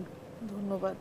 আমি প্রথমত দেখতে চাই প্রত্যেক বছর একটা ক্যালেন্ডার ইয়ার ফিক্স, মানে একটা ডেট ফিক্স করা হোক যে মানে ওই ডেটেই ডাকসু নির্বাচন হবে, ডাকসুর এই অচলায়তন ভাঙবে। দ্বিতীয়ত আমি দেখতে চাই যে নারীদের নিরাপত্তার ব্যাপারে ক্যাম্পাসে একটা নিশ্ছিদ্র অবস্থান। তৃতীয়ত আমি দেখতে চাই খাবার এবং হচ্ছে যে মানে বেসিক যে জিনিসগুলো জীবন মান এবং শিক্ষার মান সেটির জন্য বিশ্ববিদ্যালয় উদ্যোগ নিয়েছে। চতুর্থত দেখতে চাই, যেহেতু আমার মানে আমি ছাত্র থাকাকালীন আমি 4টা 20তলা ভবন দেখে ফেলেছি আমার ক্যাম্পাসে, তো অ্যাটলিস্ট নির্মাণ কাজ শুরু হবে পর্যাপ্ত পরিমাণ আমাদের শিক্ষার্থী অনুপাতে যে ভবনগুলো হয় সেগুলো। এবং পঞ্চম আমি দেখতে চাই যে আমাদের হচ্ছে মেন্টাল হেলথ নিয়ে আরো বড় মানে বৃহৎ পরিসরে কাজ করতে হবে এই কারণে, কারণ এই যে নারী নিপীড়ন বলেন বা এই যে রাজনৈতিক অস্থিরতা বলেন, পরমত সহিষ্ণুতার অভাব বলেন, এগুলো আসলে একটা বড় মানে সামাজিক এবং হচ্ছে কি বলবো সাংস্কৃতিক আন্দোলন, এটা করতে হবে। সেই উদ্যোগটা আমরা সবাইকে ঐক্যবদ্ধ করে মানে করতে চাই। এবং সবশেষে আমি দেখতে চাই ছাত্র এবং শিক্ষকের মানে সম্পর্কের ভারসাম্য। আমি কোনো প্রভু এবং দাসের সম্পর্ক দেখতে চাই না। খুবই সুস্পষ্ট। আপনার কাছে জানতে চাই বেনিয়ামিন। আমি আপনি প্রথমে একটা গুরুত্বপূর্ণ প্রশ্ন করেছিলেন যেটার উত্তরটা আসলে কেউই দেয় নাই, আর্মি মোতায়েন নিয়ে, সেনাবাহিনী। আমার মনে হয় যে এই বিষয়টা যেহেতু আমরা এখানে ক্যান্ডিডেট আছে, আমাদের জায়গা থেকে এটার একটা উত্তর যাওয়া উচিত ছিল। আমি ব্যক্তিগতভাবে বা আমাদের প্যানেলের জায়গা থেকে আমরা মনে করি যে ইন্টারিম গভর্নমেন্টের এরকম একটা সময়ে আর্মির যে ডিপ্লয়মেন্ট এটা হতে পারে বিভিন্ন পয়েন্টে, কিন্তু একদম মানে ভোট কেন্দ্রের ভিতরে যেখানে শিক্ষার্থীরা ভোট দিবেন, তারপর হচ্ছে ভোট গণনা, ঠিক এই ভিতরগত এই জায়গাগুলোতে কোনো ধরনের প্রয়োজন ছাড়া বা ওনাদের মানে অতিমাত্রার যে একটা ইয়া করা, যে 5 মিনিটের মধ্যে যেন এই জিনিসগুলো যেন না হয়, তাহলে সেটা হবে কি, এটা তো আর জাতীয় নির্বাচন না, এটা একটা স্বায়ত্তশাসিত বিশ্ববিদ্যালয়ের একটা স্টুডেন্ট ইউনিয়ন। তো এটাকে যদি এইভাবে যদি একটা পর্যায়ে নিয়ে যাওয়া হয়, তাহলে দেশের মানুষের কাছে ঢাকা বিশ্ববিদ্যালয়ের প্রতি যে একটা মানে ভুল বার্তা যাবে, ইন্টারন্যাশনালিও কিন্তু একটা ভুল বার্তা যেতে যাবে। ডাকসু আয়োজন মনে করছেন মানে বেশি ঢাকা বিশ্ববিদ্যালয়ের ডাকসু আয়োজনের উদ্দেশ্যই কিন্তু এটা, যে আমরা যে নীতি নৈতিকতা বা আমরা যে একটা ন্যাচারাল লিডারশিপের জায়গা, মানুষের যে সম্মান, আমাদের প্রতি যে মানুষের একটা আস্থার জায়গা, বা আমরা যে সুশৃঙ্খল বা আমরা সর্বোচ্চ বিদ্যাপীঠের সবচেয়ে মেধাবী শিক্ষার্থী, যেটা মানুষ আমাদেরকে যেভাবে অ্যাড্রেস করে সেটার পরিচয়টা দেওয়া, তাহলে কিন্তু এটা ক্ষুণ্ণ হতে পারে। এরপরে আমি আসি যে 1 বছর পরে আমি আসলে কি দেখতে চাই।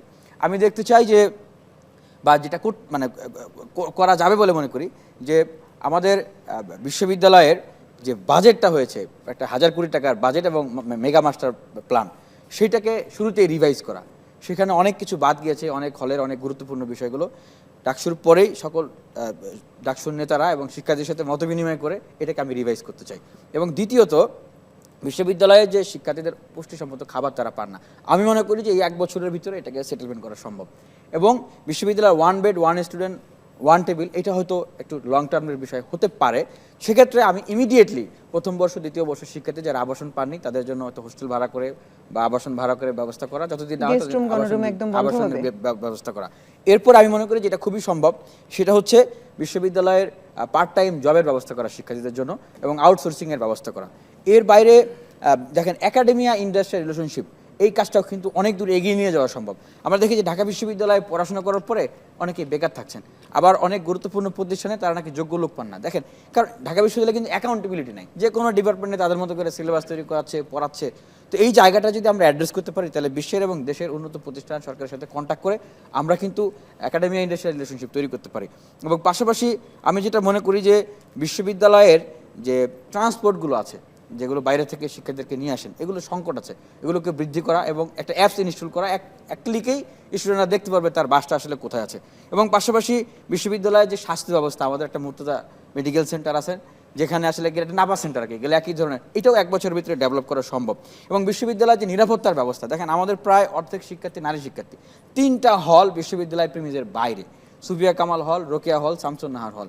এই যে চলাচলের ব্যবস্থা, এই নিরাপত্তার জায়গাটাকে আমি গুরুত্ব দিতে চাই। এবং একাডেমিক প্রিমিস যে জায়গাগুলো আছে, প্রশাসনিক প্রিমিস যে জায়গাগুলো আছে, শিক্ষার্থীদের বেশি প্রয়োজনীয় জায়গা, এগুলোকে সীমিত করা, এখানে যেন যে কেউ এসে ঢুকতে না পারে।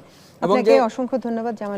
আমি 10 সেকেন্ডের ভিতরে আমি শেষ করতে চাই, কারণ আমরা একটা বৈষম্য দেখেছি যে অনেকেই কথা বলতে দিলে তখন আপনারা অনেক সময় কথা বলতে দেন, আমাদের অনেকের সময়টা একটু সীমিত করে দেন। ঠিক হলো না। আমি শেষ করে দিচ্ছি যে সেই জায়গাটায় কাজ করা। এবং বিশ্ববিদ্যালয়ে টিএসসি ভিত্তিক অনেকগুলো সংগঠন আছে, সাংবাদিক সমিতি, ডিবেটিং সোসাইটি, ক্রীড়া, শিল্প, সাহিত্য, এর বাইরেও অনেক সংগঠন আছে, যারা আমি মনে করি যে এই বিশ্ববিদ্যালয়ের প্রাণ, এগুলোকে আরও মানে সমৃদ্ধ করা, এগুলোর আরও প্রাণ সঞ্চার করা, বৈচিত্র্য। এবং আমি আরেকটি যেটা মনে করি যে বিশ্ববিদ্যালয়ে ডান বা মধ্যমপন্থী অনেক ছাত্র সংগঠন আছে, বা অনেক শিক্ষার্থীরা তারা অনেক গঠনমূলক সৃজনশীল চিন্তা ভাবনা ধারণ করেন, তারা কাজ করেন। তো তাদের প্রত্যেকেরই চিন্তা ভাবনাকে সম্মান শ্রদ্ধা জানানো এবং মহান মুক্তিযুদ্ধ এবং 24-এর যে চেতনা, সেটাকে লালন করে একটা গণতান্ত্রিক মূল্যবোধের প্রাতিষ্ঠানিক একটা ভিত্তি রচনা করা বিশ্ববিদ্যালয়। এবং সর্বোপরি শিক্ষার্থীদের যে চাওয়া, শিক্ষার্থীরা কি চান, সেটাকে সবচেয়ে বেশি প্রাধান্য দিয়ে বিশ্ববিদ্যালয়কে সেই দিকে নিয়ে যাওয়া। জামালউদ্দিন খালিদ, আসলে এখানে কথা যেগুলো হবে সব প্রায় সিমিলার টাইপের হবে, সবাই এগুলো করতে চায়, বাট আমি বলতে চাই আমি যে কাজগুলো করছি এরকম কিছু সমাপ্ত করতে চাই। এর ভিতরে 1 নম্বর যদি আমি বলি, একটা হচ্ছে আমরা আমাদের রেজিস্টার বিল্ডিং, যেটাকে আমি নবাবের দালান বলি, সেই নবাবী দালানের আমাদের যে সার্ভিসগুলো সেগুলোকে একটা সমন্বিত অ্যাপের মাধ্যমে একটা ডিজিটালাইজেশন করে যাতে সবাই ঘরে বসে নিজের কাজটা করতে পারে, নিজের রুমে বসে। তো এই ব্যাপারে আমরা বৃত্ত অ্যাপ নামে একটা অ্যাপের আবেদন করে রেখেছি আজকে প্রায় 5-6 মাস আগ থেকে, এখন সেটা অন প্রসেসিংয়ে আছে। তো সেটা আমি যদি বাস্তবায়ন করতে পারি, আমি মনে করি যে ঢাকা বিশ্ববিদ্যালয়ের রেজিস্টার বিল্ডিংয়ের যে সমস্যা, সেই সমস্যাটার সমাধান বড় আকারে হবে। কিন্তু এখানে একটা রাজনীতি পেছনে আছে, সেটার জন্য আরও বড় পদক্ষেপ নিতে হবে, এটা আমি আর না বললাম। 2 নম্বর হচ্ছে আমি যে কাজটা করতে চাই, আমাদের এখানে ট্রান্সপোর্টেশনের যে সমস্যা, বিশেষ করে সুফিয়া কামাল হল, মৈত্রী বঙ্গমাতা হলের মেয়েদের জন্য পর্যাপ্ত বাসের ব্যবস্থা নেই। এই ব্যাপারে আমি মৈত্রী এবং বঙ্গমাতা হলের মেয়েদের জন্য একটা বাসের ব্যবস্থা করার ব্যাপারে অলরেডি ইউনিভার্সিটি প্রশাসনের সাথে একটা সমন্বয় হয়েছে, মেহতাজ ফাউন্ডেশন থেকে দিচ্ছে। আমি 1 বছর পরে দেখতে চাই যে এখানে আমাদের মেয়েরা কোনো মানে এখানে দাঁড়িয়ে থাকতে হবে না, তারা আসা যাওয়া করবে খুব ফুটফুলি। এখন এই 3 নম্বর হচ্ছে আমি যে জিনিসটা চাই, যেটা আমি অলরেডি এটার সাথে সম্পৃক্ত আছি, সেটা হচ্ছে ঢাকা বিশ্ববিদ্যালয়ের নিরাপত্তাটা আসলে কিভাবে আনবো। এখানে কয়েকটা পক্ষ এখানে জড়িত, এখানে শুধু ঢাকা বিশ্ববিদ্যালয় চাইলে হবে না, সিটি কর্পোরেশন জড়িত, এখানে হচ্ছে যে আমাদের সমাজ কল্যাণ মন্ত্রণালয়ের সাথে জড়িত।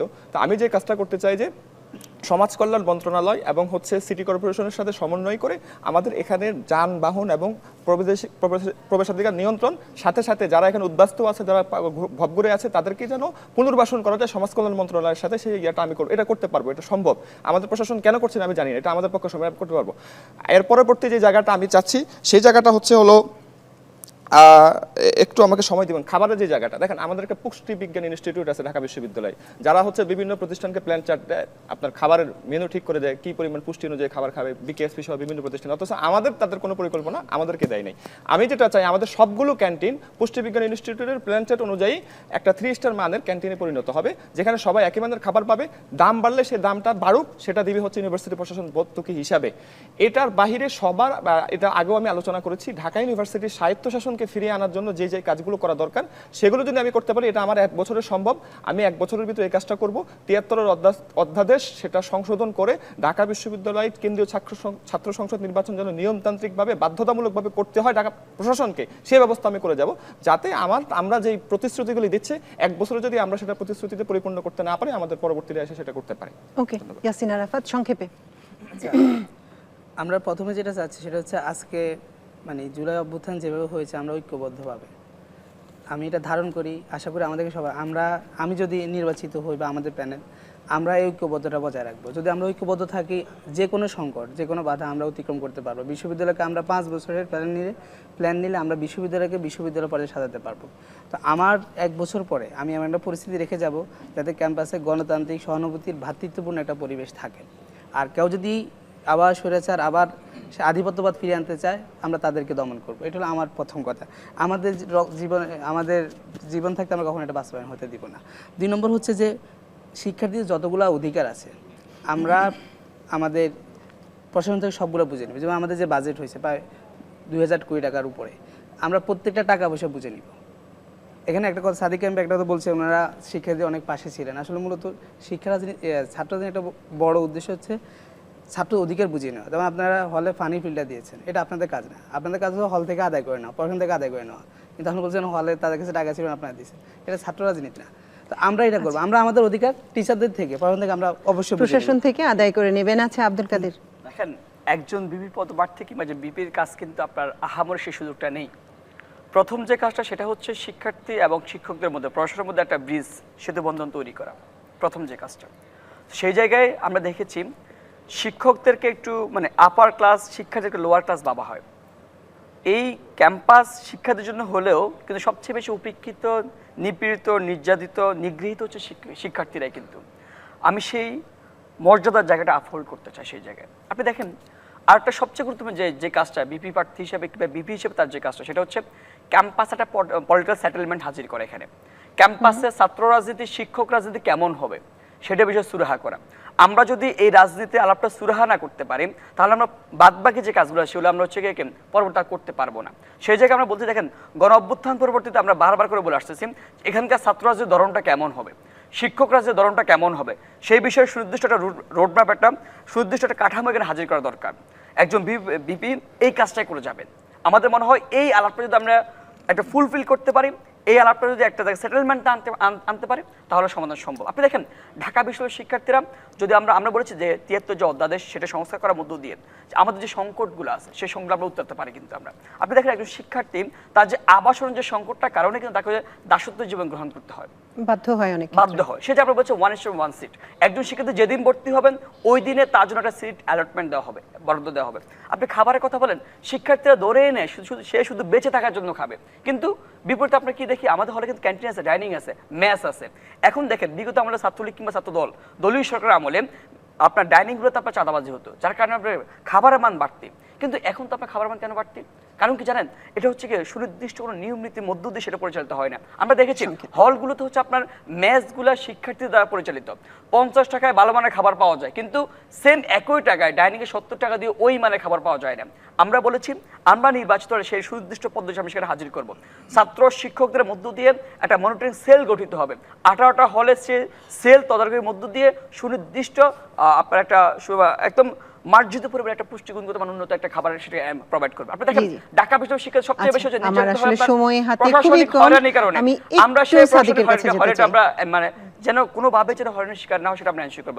সর্বশেষ একটা কথা বলতে চান যে ঢাকা বিশ্ববিদ্যালয় সবসময় তাদের শিক্ষার্থীদেরকে আনাচে কানাচে চেকে নিয়ে আসে, তারা স্পেশাল, সে যে স্পেশাল তারা যে বেটার কিছু ডিজার্ভ করে, আমি সেই রোড ম্যাপ এখানে হাজির করে দিতে চাইবো। সর্বশেষ যে পরবর্তী যে ডাকসুর মধ্য দিয়ে আবার ডাকসু নির্বাচন আয়োজন করার মধ্য দিয়ে আবার যে পথটা সুগম হয় সেটা এনশিওর করে আমি বিদায় নিব। খুবই সুস্পষ্ট ভাবনা, আপনারটা শুনতে চাই খুব সংক্ষেপে। আমাদের যে স্লোগান, সেই স্লোগানের মধ্যে আমাদের কথা বলা আছে, সেখানে বলা আছে স্বপ্নের ক্যাম্পাস গড়ার পথযাত্রী, আমরা থামবো না। তো একজন ফার্স্ট ইয়ার স্টুডেন্টকে যদি জিজ্ঞেস করেন স্বপ্নের ক্যাম্পাসটা কেমন, স্বপ্নের ক্যাম্পাসটা হচ্ছে সে ফার্স্ট ইয়ারে এসে চমৎকার একটা একাডেমিক এনভায়রনমেন্ট পাবে, সে হবে জুনিয়র স্কলার, তার স্যার হবে সিনিয়র স্কলার, এবং এখানে একাডেমিয়ার চর্চা হবে, নলেজের হচ্ছে প্রতিযোগিতা হবে, তার লাইব্রেরি ফেসিলিটি থাকবে, তার আবাসন সংকট থাকবে না, তার খাদ্য নিয়ে তার ভাবতে হবে না, তার হেলথ সিকিউরিটি থাকবে।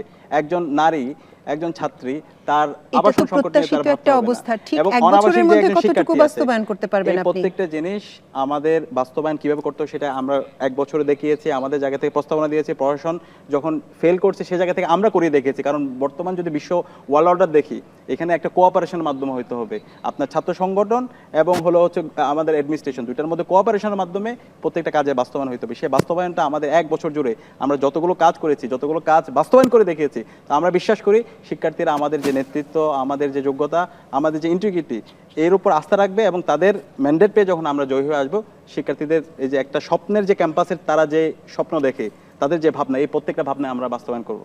স্বপ্নের ক্যাম্পাসের বাস্তবায়ন, অনেক কিছু শুনলাম এতক্ষণ, অনেক প্রত্যাশার কথা, কিছু হতাশার কথাও এসেছে, কিছু প্রত্যাশা প্রতিশ্রুতি অনেক কিছুই আছে। কতটুকু তারা বাস্তবায়ন করতে পারবেন এটা তো সময়ই বলে দিবে। দর্শক, আমরা অনুষ্ঠানের একেবারেই শেষ পর্যায়ে চলে এসেছি। এতক্ষণ যারা আমাদের সঙ্গে ছিলেন তাদের প্রতি আমাদের অশেষ কৃতজ্ঞতা। আল্লাহ হাফেজ।